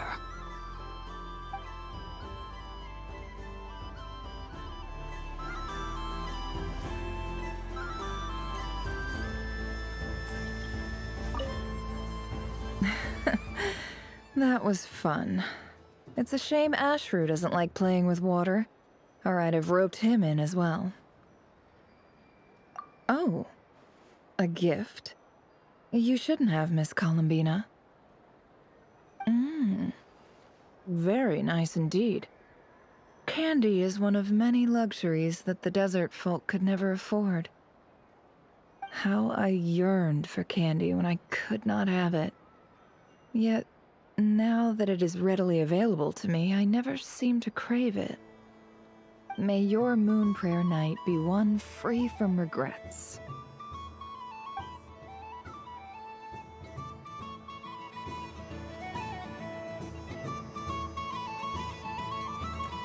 What's this? Should I give it a try?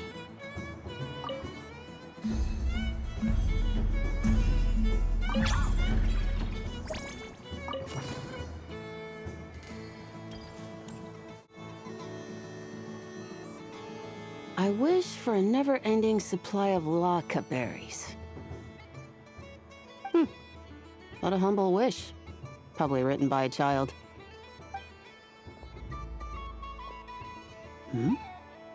Is that Llama the Moon Chanter?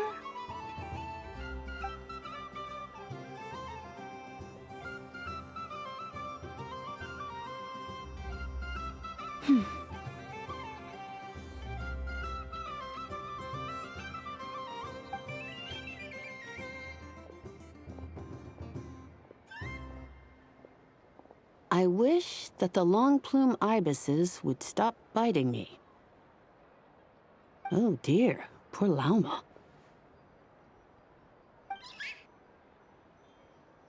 All right, I'll write that one down for you.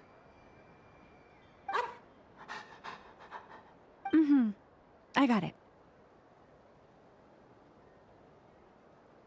While everyone else is celebrating Moon Prayer Night, you're as busy as ever. I don't mind. It's rewarding work. A good kind of busy. My antlers are at their heaviest tonight, and the Kuvaki waves are especially strong. But as I help these dear friends hang their wishes up, I feel a great peace within myself that is hard to describe.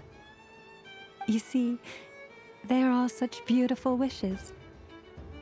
And they are ones that we can fulfill by our own strength. Do you blame me, Llama? I want to hear your honest answer. It is by the help of so many people that I can return to the moon. But I feel as though I've hardly done anything in return. You've done plenty, Columbina.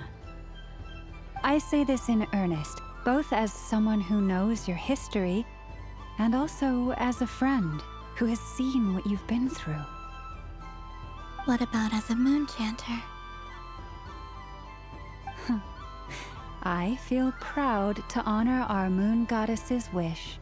And I'm sure any moon chanter in history would have felt the same way. Thank you for your kind words, Llama. But... Since you asked for my honesty, I won't lie to you. My feelings are mixed right now. Besides pride, I also feel... I suppose it's a reluctance to let go. Once you return to the moon, we will be far apart and separated by a false sky. I'm sure those of us left behind will gaze up at that sky, yearning for the moon once in a while, just as you used to do. I will miss you, Llama. I will miss you all. I hope to stay in touch. I will try and find some way to send messages down from the moon. Perhaps you could use Kuvaki. I've heard Yehoda say that signals can be sent using long and short waves, or strong and weak lights. That sounds a little complicated. What if we forget what the signals mean? We could prepare a codebook beforehand, but... You're right. It wouldn't really suit you. Still, whatever happens, I believe that you will find your own unique way of communicating with us. And now that I think about that, my heart feels lighter. Because you trust in me? Yes. I have faith in you, and in the power of truth. In my experience, the truth tends to be difficult, but that's what makes it stand out from what is false. So I'm confident that your thoughts and your love will shine through the curtain of lies. We will know it when we see it. Thank you. Now, could you help me hang up my wish? Is this? I wish that all who dwell in this moonlit world can find a place to belong. And I wish that I shall one day see my friends again. It's 2 wishes. I hope that's not too greedy of me. Not at all. And I think you speak for us all with the second one.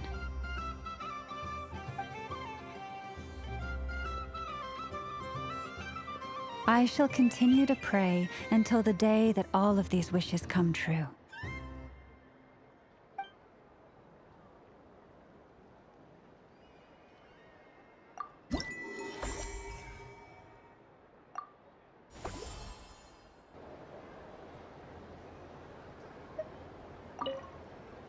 Yes. May everyone's wishes come true. Why, thank you. Don't mind if I do. Oh, my. It's so sweet. I'm so accustomed to plain, simple meals that this sweet treat is quite a shock to the senses. But I savor this moment in its entirety because it tastes like true friendship.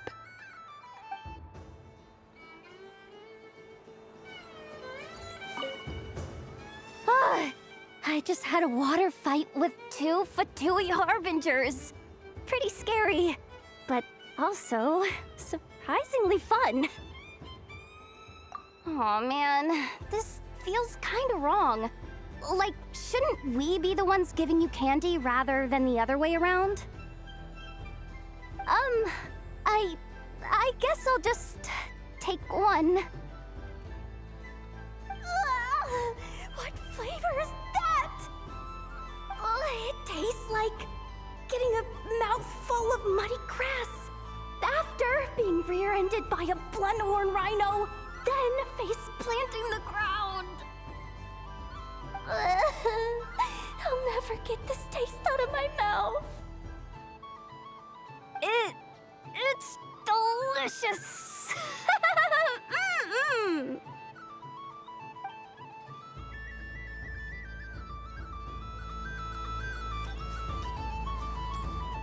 Sunny days! I prefer sunny days. Ah, well, you are as warm as the sun itself, Moon Goddess. Very well. I believe your spirit animal has to be this most adorable chic badger. Wow! Thank you, Mr. Talking Magic Lamp. Have a very happy festival, Moon Goddess.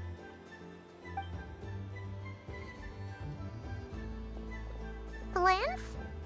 That's you, isn't it? It's our little secret, my dear traveler in Paimon. Okay, sure, but why are you here selling sugar sculptures? Everyone celebrates in their own way. After gazing into the abyss and spending time around gravestones all year, what better way to relax than to see sunny smiles on the faces of the living? Besides that, I like to think of myself as a fair judge of character. I dare say matching personalities to confection suits me rather well. That's not what Paimon was talking about. Aren't you afraid that your true identity might be exposed? Should I be? There is all manner of magic in the air this moon prayer night, thanks to the work of the great mages. I see Miss Columbina is hiding in plain sight. Why should I not do the same? Why miss this rare opportunity to enjoy a special evening in my true form? Fair enough. You got a point there. People who don't know you will probably think you're just a talking lantern. Well, now that we see eye to eye, what brings you here? Not a search for your spirit animal, I presume? Well, actually... Here, see for yourself. Oh, this is... How wonderful. A beautiful idea. Yeah! We just met Varka, and he said that having everyone draw their own section was kind of boring. So, he did your bit for you. Ah, Varka. Ever the maverick. I see his artistic skills are truly one of a kind. In that case, I shall paint something on Mr. Albedo's behalf in a short while. What? Why not now? Ahem. Welcome home, Moon Goddess. Phew, that was close. Hello, Flins. She recognized you right away! What keen eyes you have, Miss Columbina. Especially considering they are shut. I did not see you. Rather, I sensed you. I can sense the fluctuations in Kuvaki all around me. One would expect no less of the Moon Goddess. Might I interest you in some candy? Yes, please. Excellent. I shall make some for you right away. Something the matter, Miss Columbina? What about my spirit animal? All the other children carrying sugar sculptures are talking about it. Wait, is she taking the test seriously? Ah, my apologies. How could I neglect that? You are quite right, Miss Columbina. Every one of us has a magical creature living in their heart. Would you permit me to help you find yours? Yes, please. Do you prefer the day or the night? Night. Which of the 4 seasons is your favorite? Winter. Think of a perfect day. What is the weather like? Sunny, rainy, or perhaps cloudy? Rainy in the morning, sunny at night. What kind of answer is that? Forests, lakes, and open seas. Which do you prefer of these? I like them all. Imagine you opened your very own shop. What would you sell there? Moonlight, I think. Wow! Paimon would totally shop there. It wouldn't cost anything. You'd just need to visit. Aha! I believe I know what your spirit animal is. Here, for you. Oh, it's a Kohenki! Indeed. A free-spirited being with a deep love for all things here in Nodcry, who selflessly lends her aid to as many people as she can reach. It is the perfect fit for you, Miss Columbina. Thank you.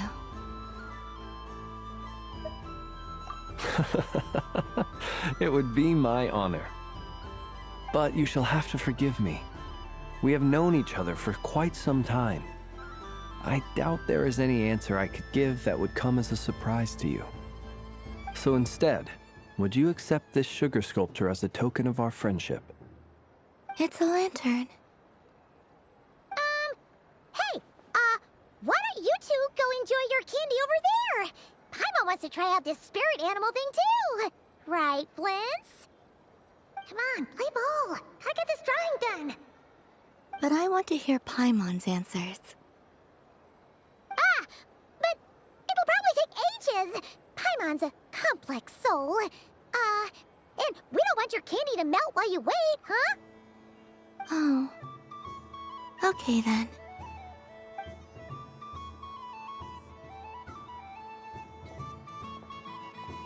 Phew. Nice excuse, Lady Paimon. That was some quick thinking. Yeah, no thanks to you. A little help next time.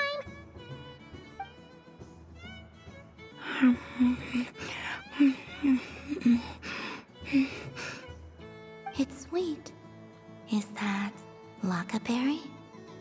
I wonder what flavor the Traveler got. This way, this way! It's the candy-selling lantern! I'm coming! Of course. Traveler, maybe we can share? Yes. I found out recently that people share their food sometimes, so I'd like to try it. Or is that a no? Thank you.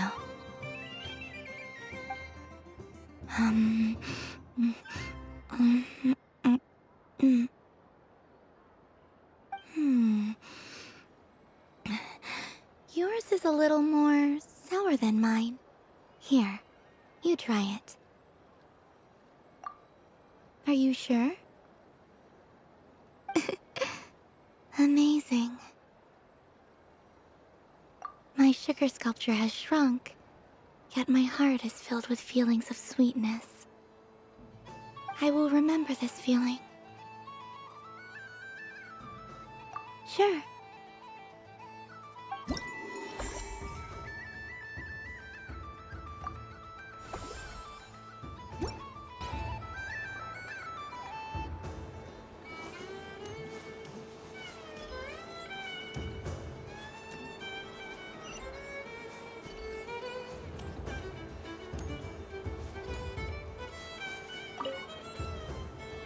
Welcome home, Moon Goddess.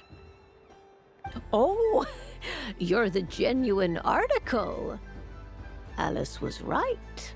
This Moon Prayer Night was worth watching after all. Another one that talks. Greetings. Pleased to make your acquaintance. I am the Hexenzirkel member they call B. Barbeloth Trismegistus. Columbina Hyposelenia. Pleased to meet you too. Hyposelenia. A fine name indeed. Now then, Miss Columbina, do you wish to hear a mage's divination? Divination? The Frost Moon Scions used to ask me what would happen in the future. Is this like that? From the perspective of the one seeking answers, perhaps. As you look to your journey ahead, if you seek to understand the unknown, resolve your doubts, and soothe the confusion in your heart, divination could be for you. The unknowns on my journey. Of course, if one wishes to peer into fate, then hydromancy is the more precise option. But that is a complex affair, and to relegate that majestic art to the status of a festive amusement would seem somewhat uncouth. Besides, it is sometimes better to not know fate with great certainty. Hence, I shall use the suitably festive Luna Arcana to tell your fortune instead. It is more popular with the youth in any case. Lunar Arcana. Indeed. Unlike hydromancy, this will only display possibilities and trends. People like to think of themselves as creatures of agency and free will. Peering too far and too clearly into the future is detrimental to both body and soul. I'd like to give it a try. Of course you may. Come then, take a seat, Miss Columbina. Before we begin, are there any specific questions you would like to ask? Let's stick to general possibilities and trends, like you suggested. Ah, very well. Then I shall use the basic Lunar Arcana deck. Now, try to relax. Cast your mind upon the things you have experienced and the things you are soon to experience. I will shuffle the deck. Would you like to cut the cards yourself? You do it. No problem.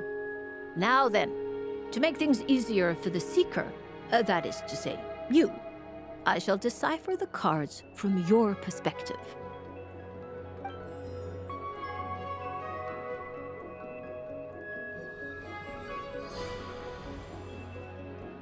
Please, draw the first Lunar Arcana.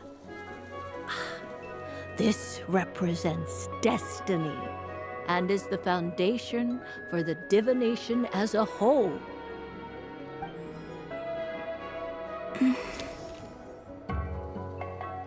Now, draw your second card. This will stand for the past, the sum of all your experiences that have come before. And now the third Arcana. This is the present, your interpretation of the current moment. Finally, the last card. This shall speak of the future, which... Oh. Kuvaki Pulse? Fascinating. I've never encountered this before in my role as a diviner.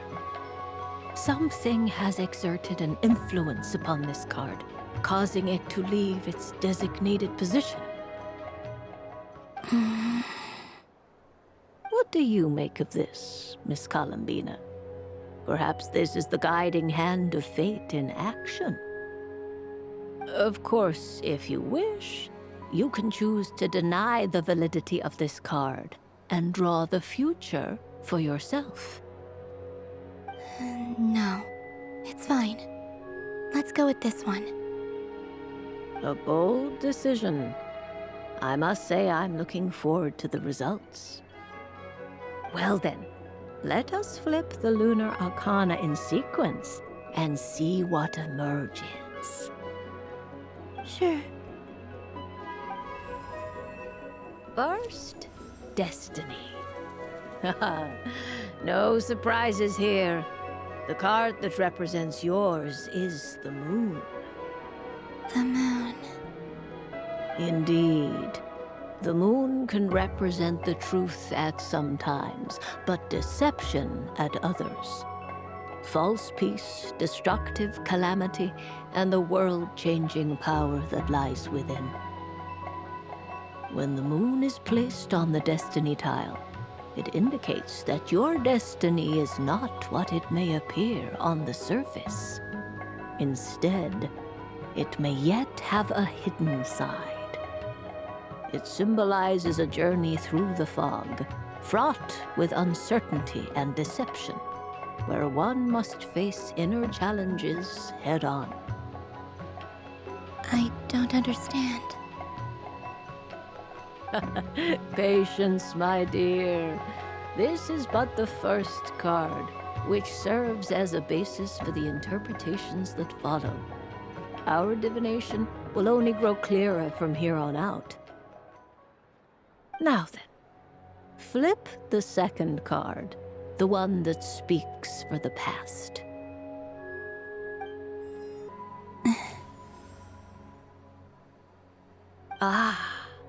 The Hermit, but inverted. Inverted? Yes. The Hermit symbolizes solitude, introspection, and the pursuit of truth. When inverted, it represents isolation, truth out of reach, and a path that leads one astray. Combined with the moon as one's destiny, the Hermit inverted represents a choice you made to stand alone in the past. It was a choice made not out of fear or arrogance, but for reasons that others could not perceive. You fumbled through the darkness without a guide, but you did not find your way. Rather, you went astray. More than once, it would seem. Is this about how I became Kutar despite not wishing to become a god? And how I joined the Fatui because I yearned for a place to belong? I suspect only you know the answer to this question. All is not lost. The past is in the past, and so it shall remain. Shall we look into the present now? Oh my, the Lovers.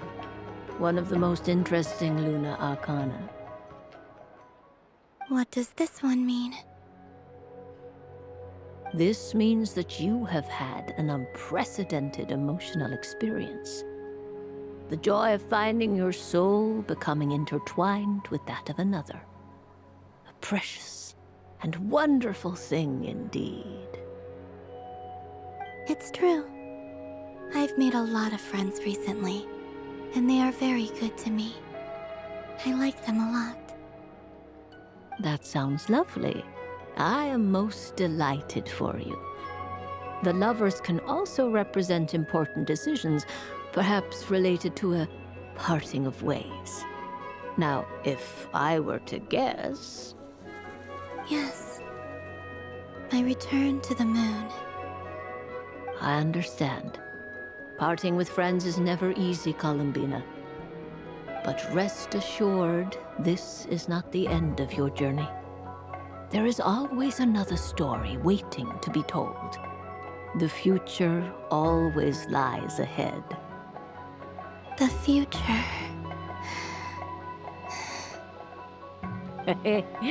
Well now, it's finally time to flip this most mysterious of cards. Why did it appear? And what does it wish to tell you? I'm ready. Very well. Flip this card and see what lies on the other side. Oh. Miss Barbaloth?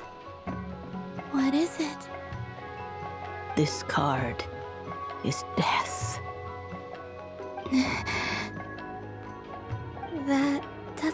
sound very good. It depends on how we interpret it. It is true that it can represent an agonizing death, a complete and utter end, but at the same time, it can also represent rebirth. Do not forget that your destiny card is the moon. That lends your future many different potential meanings. If death spells the end, is it unavoidable? As I have said, divination can only display general trends. It is a rough guide, but it does not show predetermined outcomes. Allow me to summarize it for you. In the past, you may have lost your way, but now you have gained new connections and new strength. You now face an important decision, one that may bring about a great change in what is yet to be. This change might, in turn, be the end of all things, or their beginning. But remember, everything is subject to change because of the moon present in your destiny. You must see the truth clearly and face your innermost thoughts. The truth. My innermost thoughts. Thank you, Miss Barbaloth. Don't mention it. Some people dislike divinations, for fear of glimpsing an ending to their story that they wish was not so. But I can see that you're different. The result of this divination will not sway your decision. This is a rare quality, and one that diviners always hope to see in the seeker. We are here merely to guide, not to exert undue influence. I understand. Go then and illuminate your future, Miss Columbina. The moonlight that shines from you now is most captivating. The death card made a most enigmatic appearance. The moon for which Miss Columbina is bound, I fear. Fretting is of no avail. I will have a chat with Alice about it sometime. Ah, you're such a polite child, Miss Columbina. But we elders have already partaken of our fair share of stories in this world.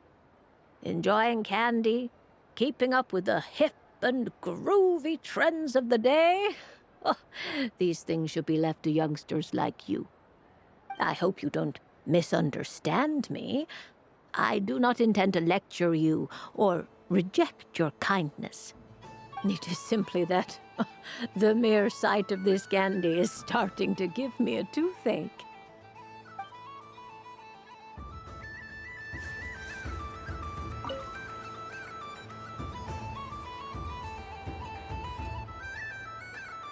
I wouldn't say it's unfair, exactly. I mean, your voice goes right into people's heads. How would you explain that to the kids? You can't just explain it away as magic. Is something the matter? Ah, Miss Columbina! No, nothing you need to worry yourself about. Ah, impeccable timing. Stick around for a second, Miss Columbina. I need your input on something. This self-proclaimed Knight of Justice has yet to give me a satisfactory answer. I, for one, would like to hear your verdict on the matter. Hey, now, I left the flagship just to help you out, Miss Nicole. What's going on?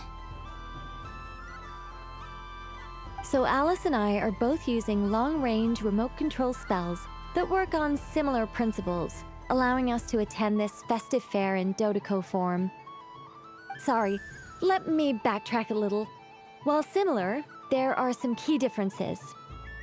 Alice, being a great mage, wanted her Dodeco to reflect something of her own charm and mystique. So she adjusted the way its tail moves when it spins around. An entirely gratuitous move, in my opinion. I hardly see how anyone is going to notice that. If anything, I'd say that anyone who stares intently enough at a Dodeco's tail to notice such a small detail is someone we ought to be highly concerned about. I only say this to emphasize that my question has nothing to do with tails. Now that we're clear on that, why is Alice's Dodeko permitted to interact directly with the children celebrating Moon Prayer Night, while mine is not? Your voice speaks directly into people's minds. See? Exactly what I said. Miss Nicole? Ugh, I can't stand it. I know that probably makes me sound like a whiny child acting out in front of their parents. And it's a little embarrassing now that I think about it. But hey, I've said it now, I can't take it back. That would be even more embarrassing. Also, don't go reading too much into that analogy. It was off the top of my head. I'm actually an awful lot older than either of you. Miss Nicole, are you saying that you'd like someone to play the game you've prepared? I'm not so invested in that. It's just something cobbled together using items I borrowed from Alice. She probably didn't even make them herself. The point is, I want to know everyone's thoughts after they receive their prizes. But as you've said, I can't just ask. I've been biting my lip for so long, and I've had no one to vent my frustrations on. I thought this was going to be a nice, straightforward festival where I'd get the chance to guide people to treasure. Well, can I play? I can't guarantee that I'll win a prize, but... You will? I'd like to try. Then what are we waiting for? Let the game begin! It's like they forgot I was ever here. Ha ha ha ha.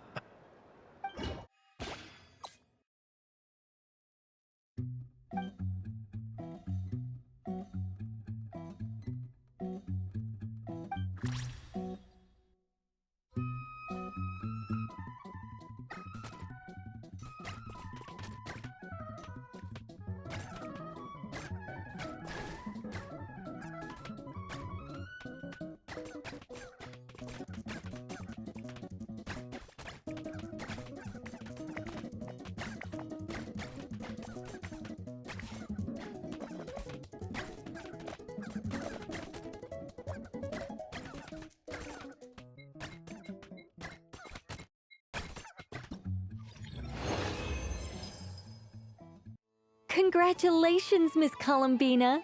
With your great wisdom, you have overcome every obstacle in your path and conquered the great challenge posed to you by fate. Fate? Well, something to that effect. If you'd prefer something more poetic, it could be the icy winds or the dawn. Anything you like, really. You could even go with the challenge posed to you by Dodeko, if that's what you're into. Anyway, you can take or leave my suggestions. Moving on. All my hopes are now resting on this.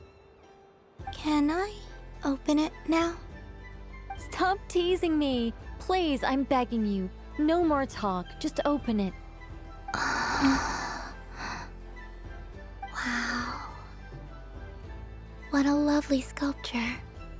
Classic and cute at the same time. Thank you, Miss Nicole. I'll always treasure it. Ah, there we go. Music to my ears.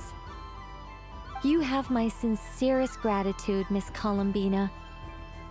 Thank you for sharing your precious time with me and fulfilling my wish. Don't mention it. You've all done much to help me. And still, I'm the one receiving all these gifts.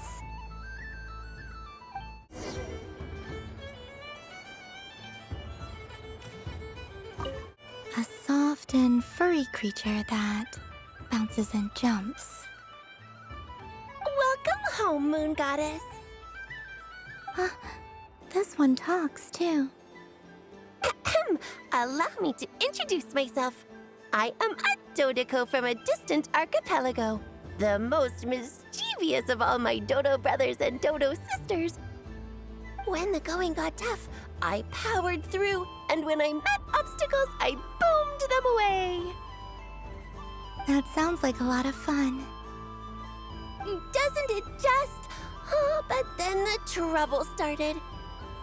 Recently, I found a lovely beach, the same beautiful jelly color as my hometown, and so I dove in to have a look. Only to find it overgrown with seagrass and nasty little spiky fish everywhere, looking to turn me into a Dodoko kebab.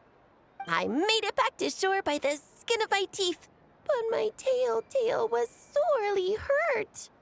Couldn't you just boom them away? Oh, I wanted to, believe me.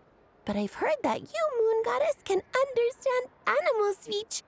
The last thing I wanted was to cause a gigantic fuss and get taken to court by a school of spiky fish. I'd be driven out of these waters for good, and my winter holiday would be ruined. And so, dear Moon Goddess, I was wondering if you might lend me your allegiance. Are you roping me into a crime? Oh, let's call it a once-in-a-lifetime carefree adventure. Does that sound better? All the festival goers tonight are dressed up as the Moon Goddess, but there's nothing to say that the Moon Goddess can't disguise herself as a Dodoko, is there? Besides, this is your home. You should be free to be whoever you wish. I'm afraid I'm not well acquainted with Dodokos, Madam Mage. Oh, that's quite all right. We Dodokos are innocent, happy creatures with a free-spirited nature. Many, like myself, are mischievous troublemakers. Others are lazy souls who like nothing better than to lie down on a nice rock and take a nap. In our eyes, every creature who yearns for happiness and freedom is a Dodoko. But perhaps in yours, we Dodoko are a fluffier and more mischievous breed of Kuhenki? Yes, that is a much easier image to follow. Oh, wonderful! Then let's play! Grab onto my tail and follow me into the sea! Time to settle some scores with the bad guys!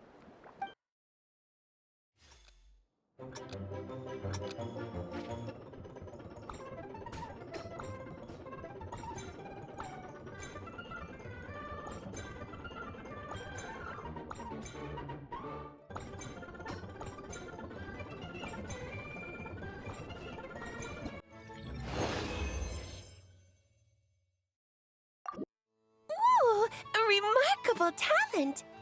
So, what do you make of it? The use of Jumpy Dumpties doesn't come as naturally to me as Kuvaki, but their unpredictability makes it fun. I think they call this novelty. Indeed! And how did it feel blowing those pesky nuisances away? Not bad. Any guilt? What do you mean? Oh, wonderful! Lovely answers to all 3 questions. You've passed the safety test. Now I can give this special bomb to you as a souvenir. Remember, if you find any meanies living on the moon, you can use this to boom them into oblivion. I will.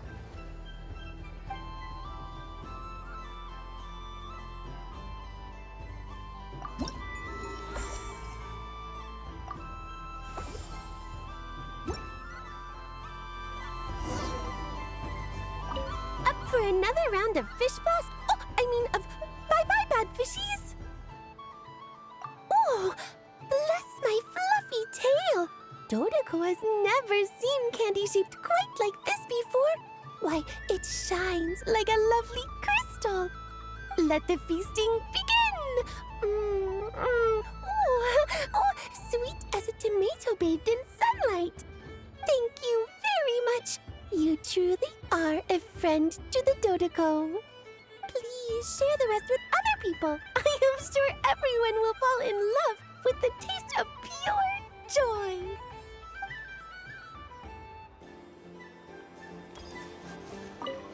I don't suppose you'd like to play again, by any chance? Don't get me wrong, once is plenty. You're under no obligation to indulge me any further. And besides, I don't have any other prizes for you. Oh, I love the color of this wrapping paper. But the bow on that one is just so perfect. Oh, this is a tough choice. I know the wrapping paper doesn't affect the flavor, but it does set the first impression, which can influence your mood as you eat it. And actually, that does affect the flavor. I have to listen to my heart and pick the one that I can really build a bond with. It's the only way to eat candy. Oh, but look at the shape of this one. How lovely. Ah, this choice is getting harder and harder.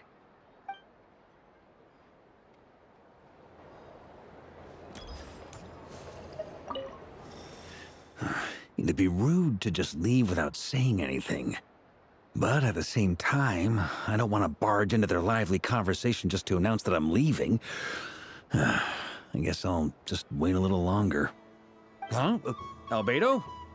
This sketch is for you, Grandmaster. Oh, a gift for me. Thanks. Let's see what you've done for me. The North Wind left in the lurch. Ooh, I get one too? Nice, thanks. What is that? Oh, it's so familiar. Don't tell me. Oh, I got it. It's like the candy jar dropped into a vat of today's boon. Seems I'm a proud recipient of today's Feast of the Moon, huh?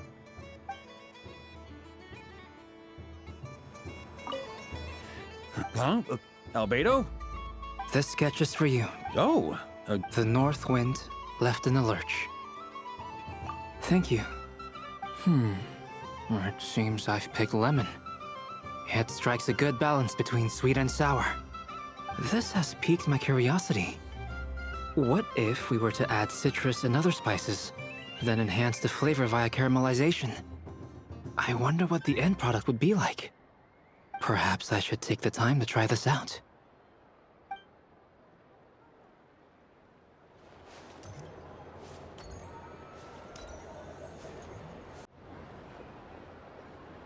Dodoco's Whirligig! Come check out Dodoco's Whirligig! Ah, welcome home, Moon Goddess. Might I ask what this is? Ah, it's a very special amusement sponsored by the Great Mage herself. Ride on a soft and furry Dodoco and embark on an unforgettable adventure.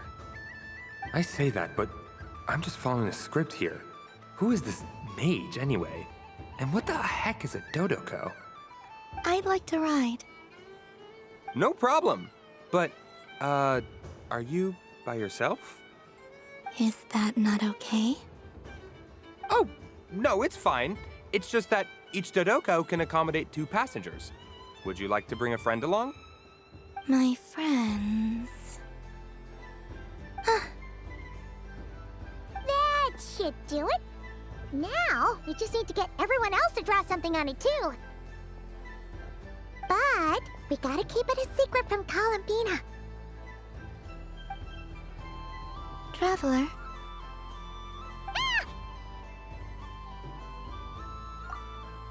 I want to go on that ride. Will you join me?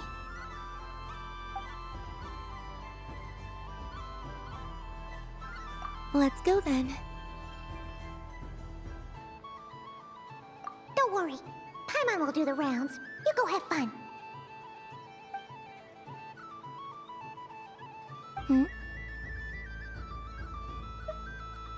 All right. I think we have to wait in line over there. Please take your seats. For safety reasons, you mustn't try to leave the ride before it comes to a complete stop. All right, you're all set. I wish you both a wonderful journey.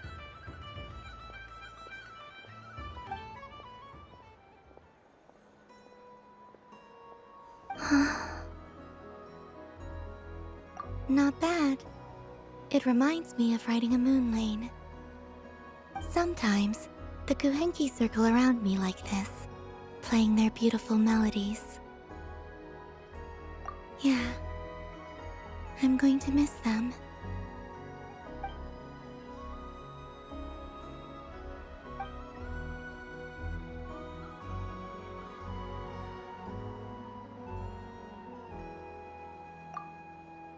It does.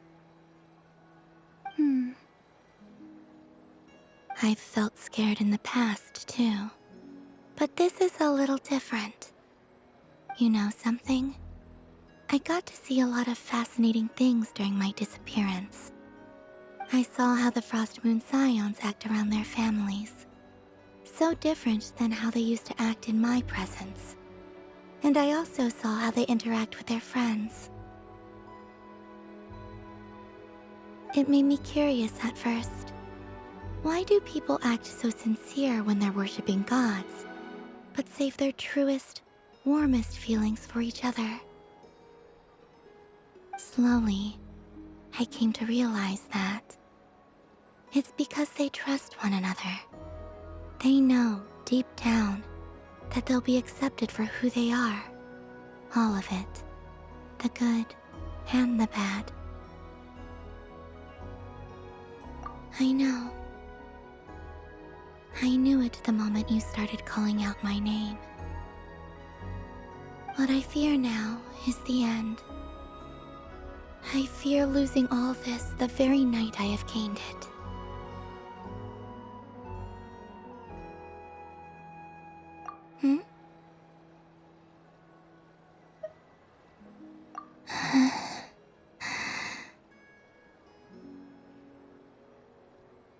Thank you for this conversation.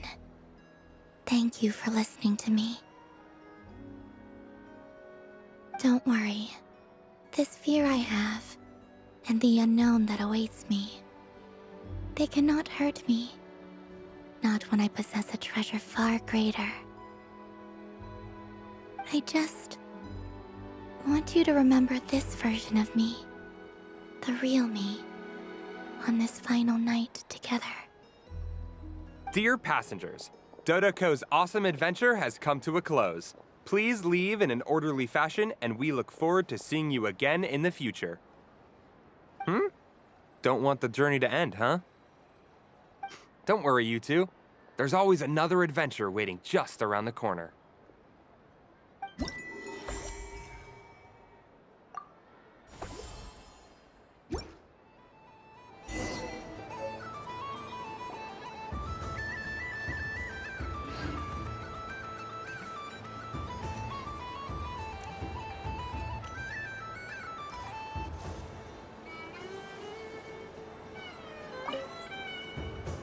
Traveler. Hey there, Columbina! Are you done checking out the festive amusements already? Are you sure you don't want to look around some more? You might not get another opportunity like this for a while. Right now, what I'd like to do is...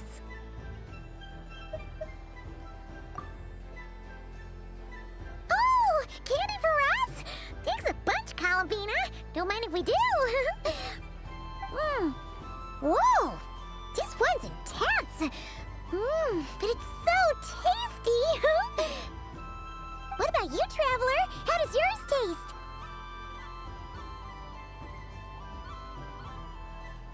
Oh, sounds good! I'm drooling now! Are there any more Smatna candies in the box? Yes, I believe so. Okay, gotcha! Let's see...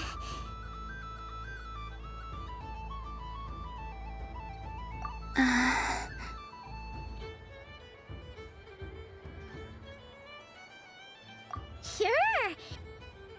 This one, and... Yep, this one looks right too. Okay, that's 3. Here we go. 1 per person.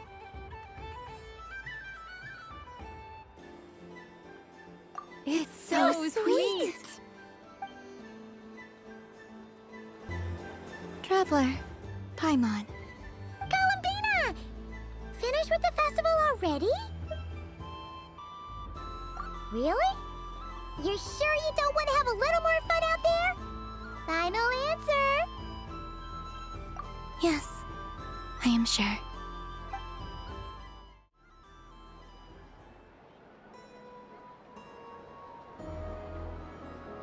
This was the most fun I've ever had on a moon prayer night.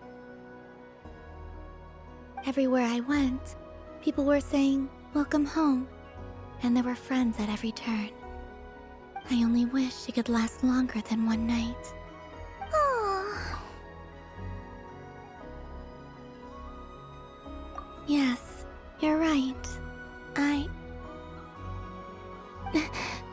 The moon prayer blossoms. Ooh, look! Look! Moon prayer night has come.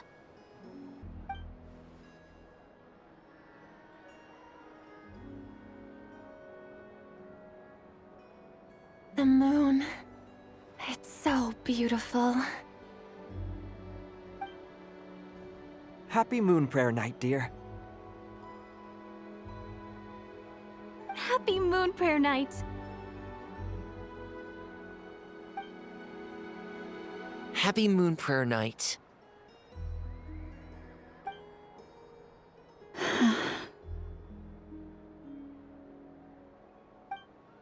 Aww. Huh.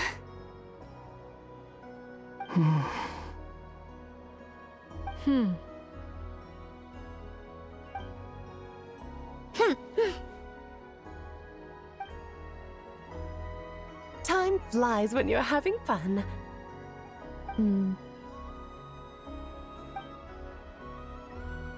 Oh. Looks like the time has come. Columbina. You're heading off, then? Yes, to the ruins you mentioned, and from there, back home to the moon. Wait! I know? At least... Take one of our craft shop's crumb cookies up to the moon with you. You know, for a snack. Sure, why not? The Curatorium of Secrets believes in proper farewells. No story should be left without a satisfactory endnote. Never. Farewells are an important affair for the Ratniki, too. We never know when we might meet again. Haha! And here I thought grand farewells wouldn't suit tonight's mood. But I suppose friendly passion is not to be stopped, eh?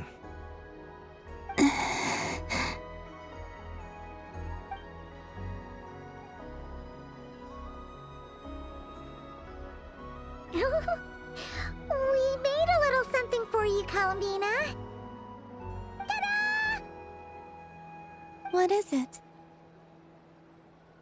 A Moon Prayer Night greeting card with drawings by all of your friends. You did mention that you'd like a portrait done, so I took the liberty of creating one for you. I, meanwhile, did the portrait of Mr. Albedo, and Mr. Varka did the same for me. I mean, I think my work was pretty true to life, don't you think? The picture of Ashru was my doing. The two of you seem to get along rather well. Wait, was I the only one who did a full body picture? That's so embarrassing.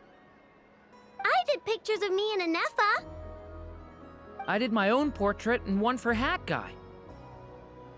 Plus, there's the two mages, Arlecchino and Sandrone. So, if you ever miss us, just flip the card open and we'll all be right there with you.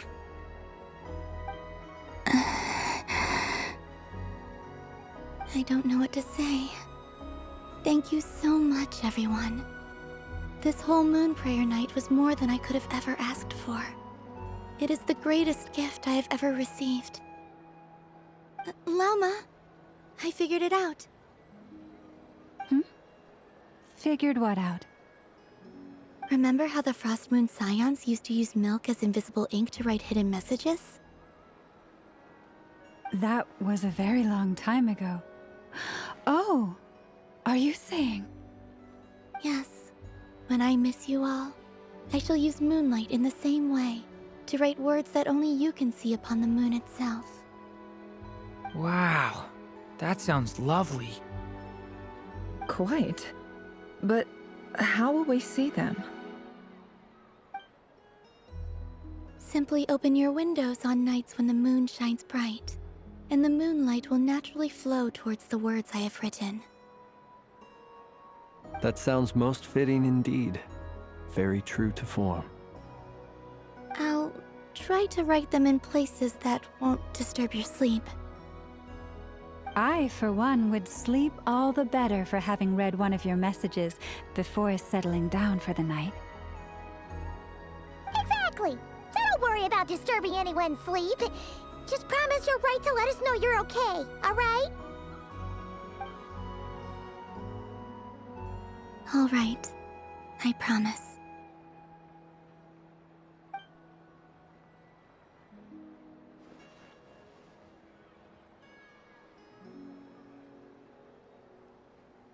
In that case, Columbina? I'm ready.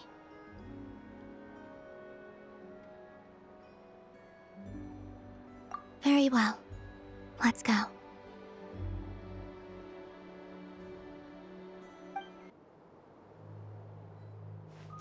In just a few moments, I will be gone. I still don't know what to expect on the moon. Will I really be able to send messages to my friends? The Kuhenki, the animals of Not Cry. I'll never get to see them again. I wonder where I'll be when the next moon prayer night comes.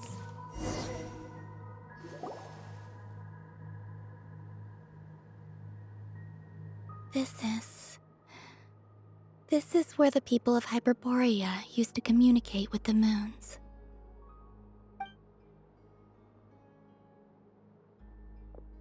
Eternal moon, frost moon, iridescent moon. When the power of all three converge, the gate to the moons shall open. Moon marrow preparations are complete. Only the final step remains. I'm sure Nasha Town is livelier than ever at this moment. Yeah, it's a shame you couldn't be there for it, but it's now or never, right? It's fine. I'm more than happy with this. My last piece of luggage. My only piece of luggage.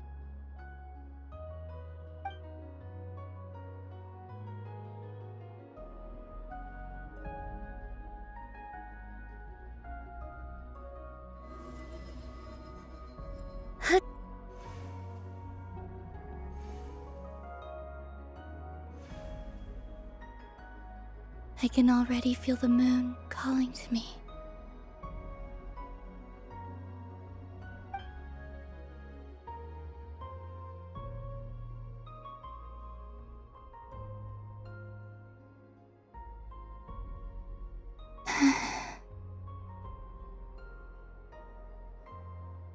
Your home lies on the far side of this light, Columbina.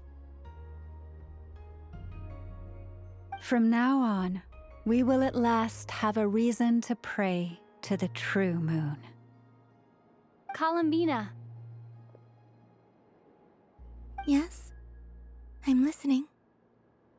Be sure to come back and see us when you get the chance.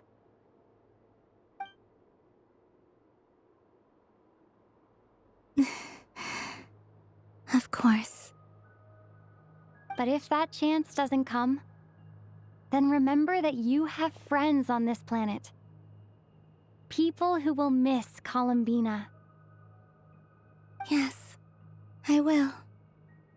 Thank you for everything you've done for me. And remember, come night or day, the moonlight shall always connect us. Well then, farewell, my friends.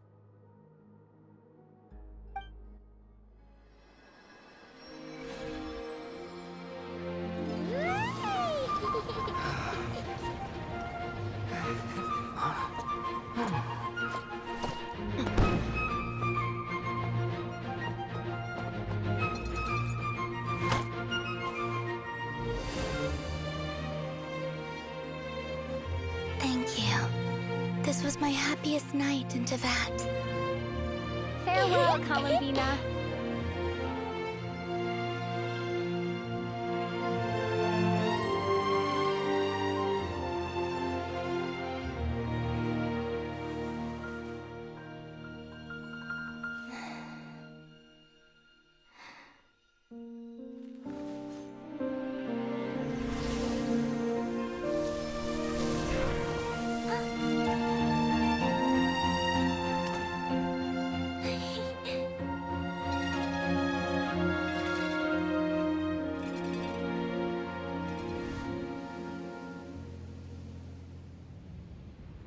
The moon really is closer than ever tonight.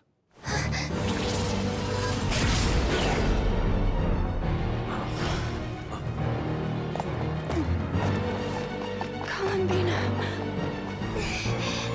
All 3 moons in one place. Time for one final experiment. Reason, life, death, time and space. They all believed I would fail.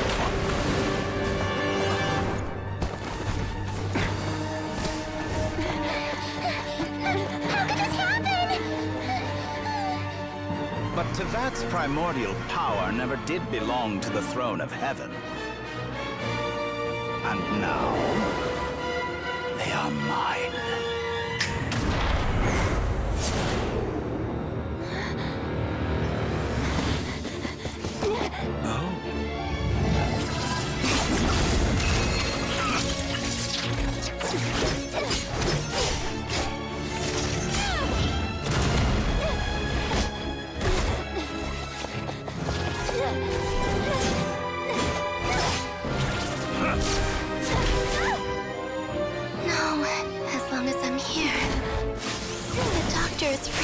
The 3 moons' power.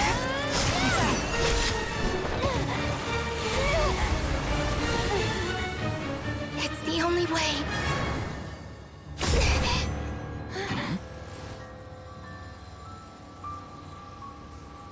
I guess I won't be going home today.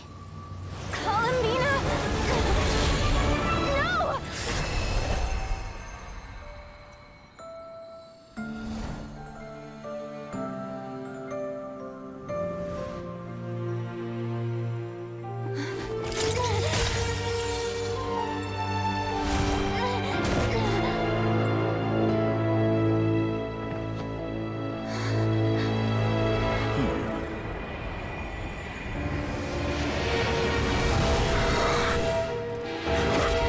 Stubborn world, do not try to control me.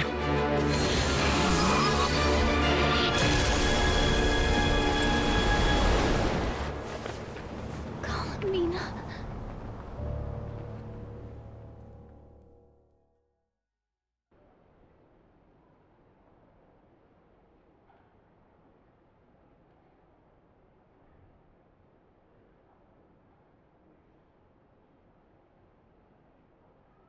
Are you all right? Do your wounds still hurt? I had someone prepare a little medicine that could prove effective. Take it if you need to. In that case, let me relate the contents of the call we made to Alice after the incident occurred.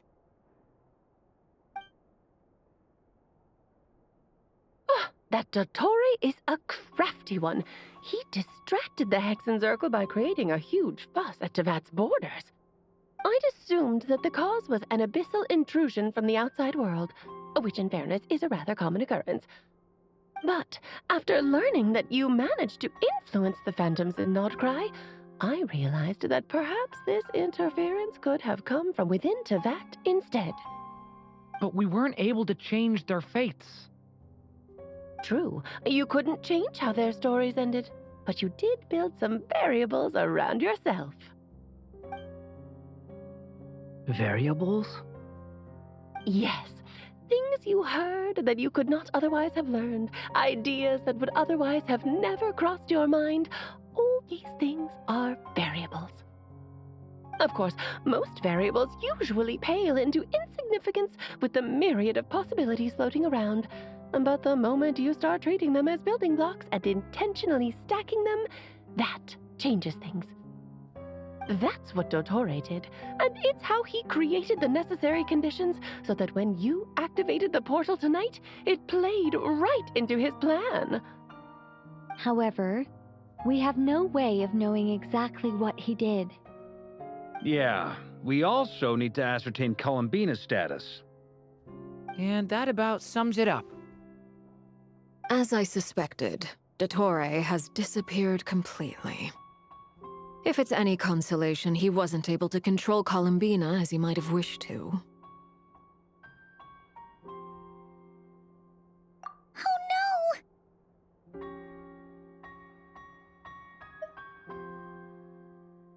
What? She did what? All we saw was Dottore appeared and used some kind of power. The next thing we knew, he and Columbina were gone and you were falling into the sea.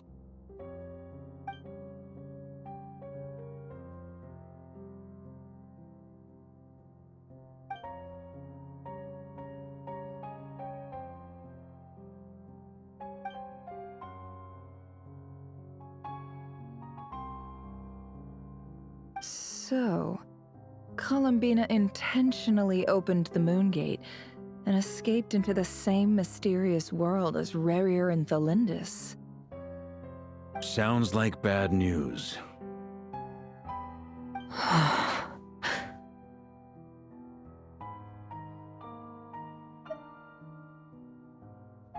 Seen in that way, the Trilunar Syzygy and Rerir's emergence, Dottore might have been pulling the strings in both cases. According to Miss Alice, he is attempting to transcend his destiny and finish an experiment that only a god might complete. An utter lunatic. Wait a sec, where's Hat Guy? Seems like he'd want to be here for this. He took off with the Dodo communication device after we spoke to Alice. He said he had a hunch that he wanted to investigate by himself. The look on his face was terrifying. I've never seen him like that before.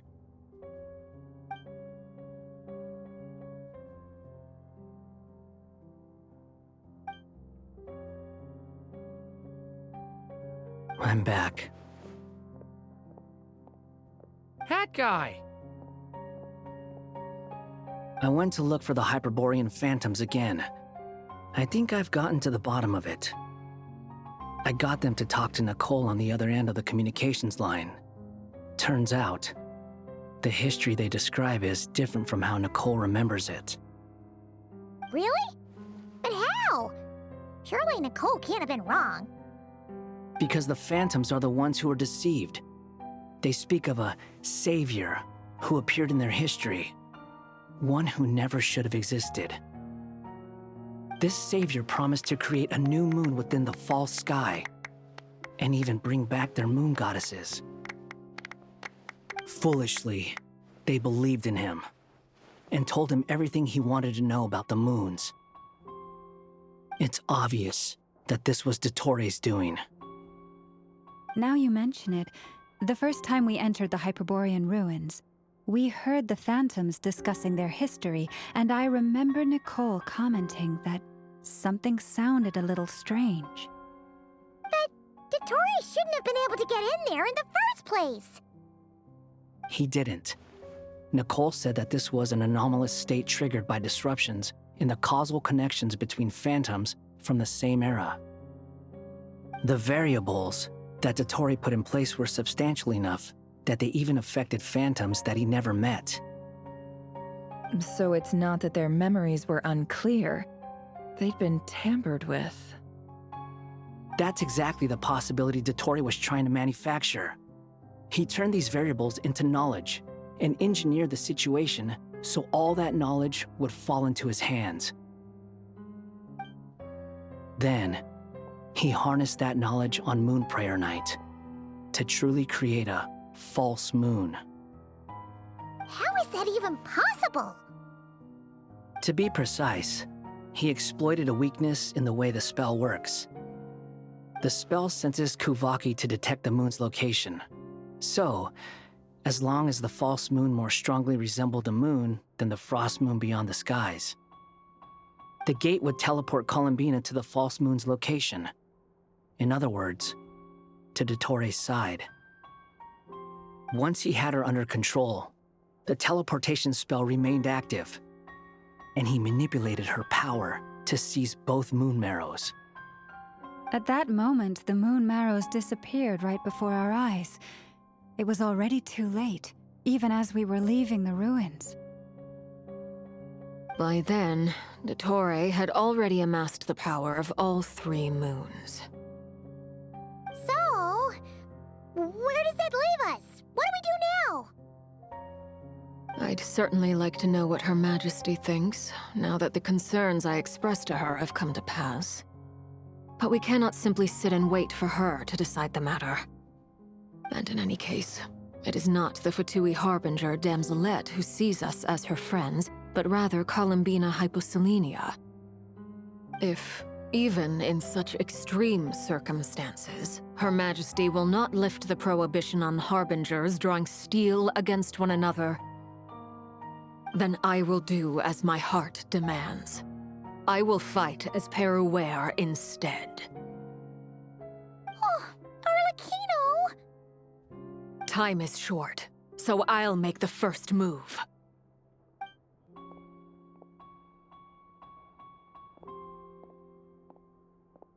Whew. Even Arlecchino seems to be losing her cool now.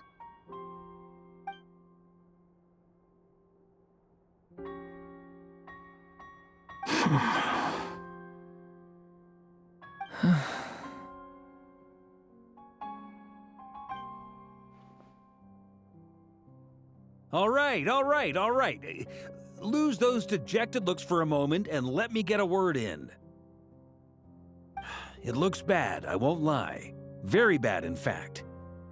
So Dottori's pulled some real dirty tricks to gain the upper hand. For now.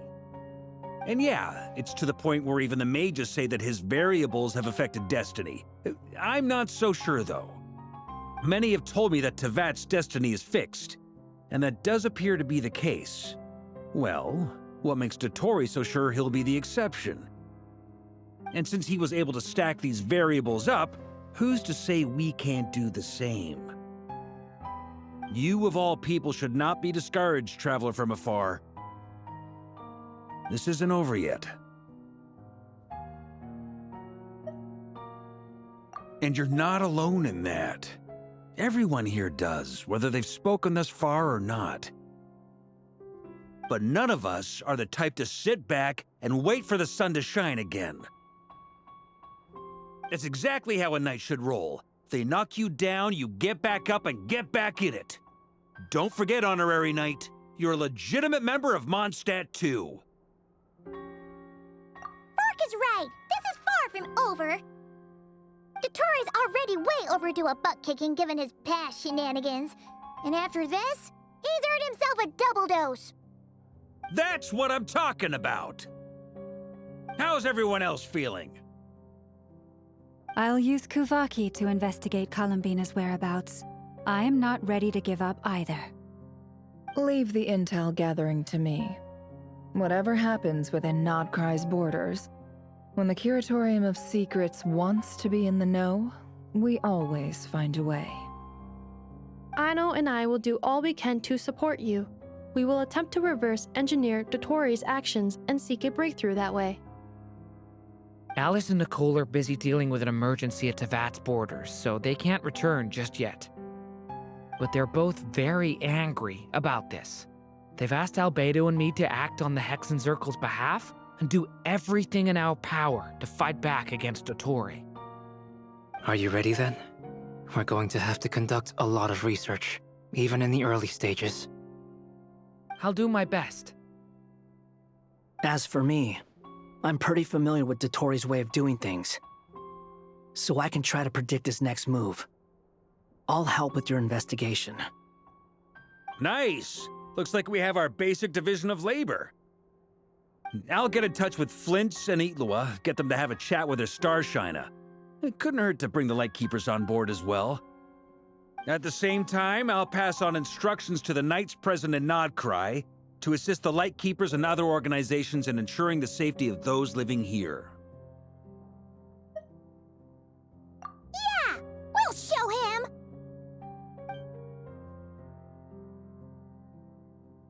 That's it then. Good luck, everyone.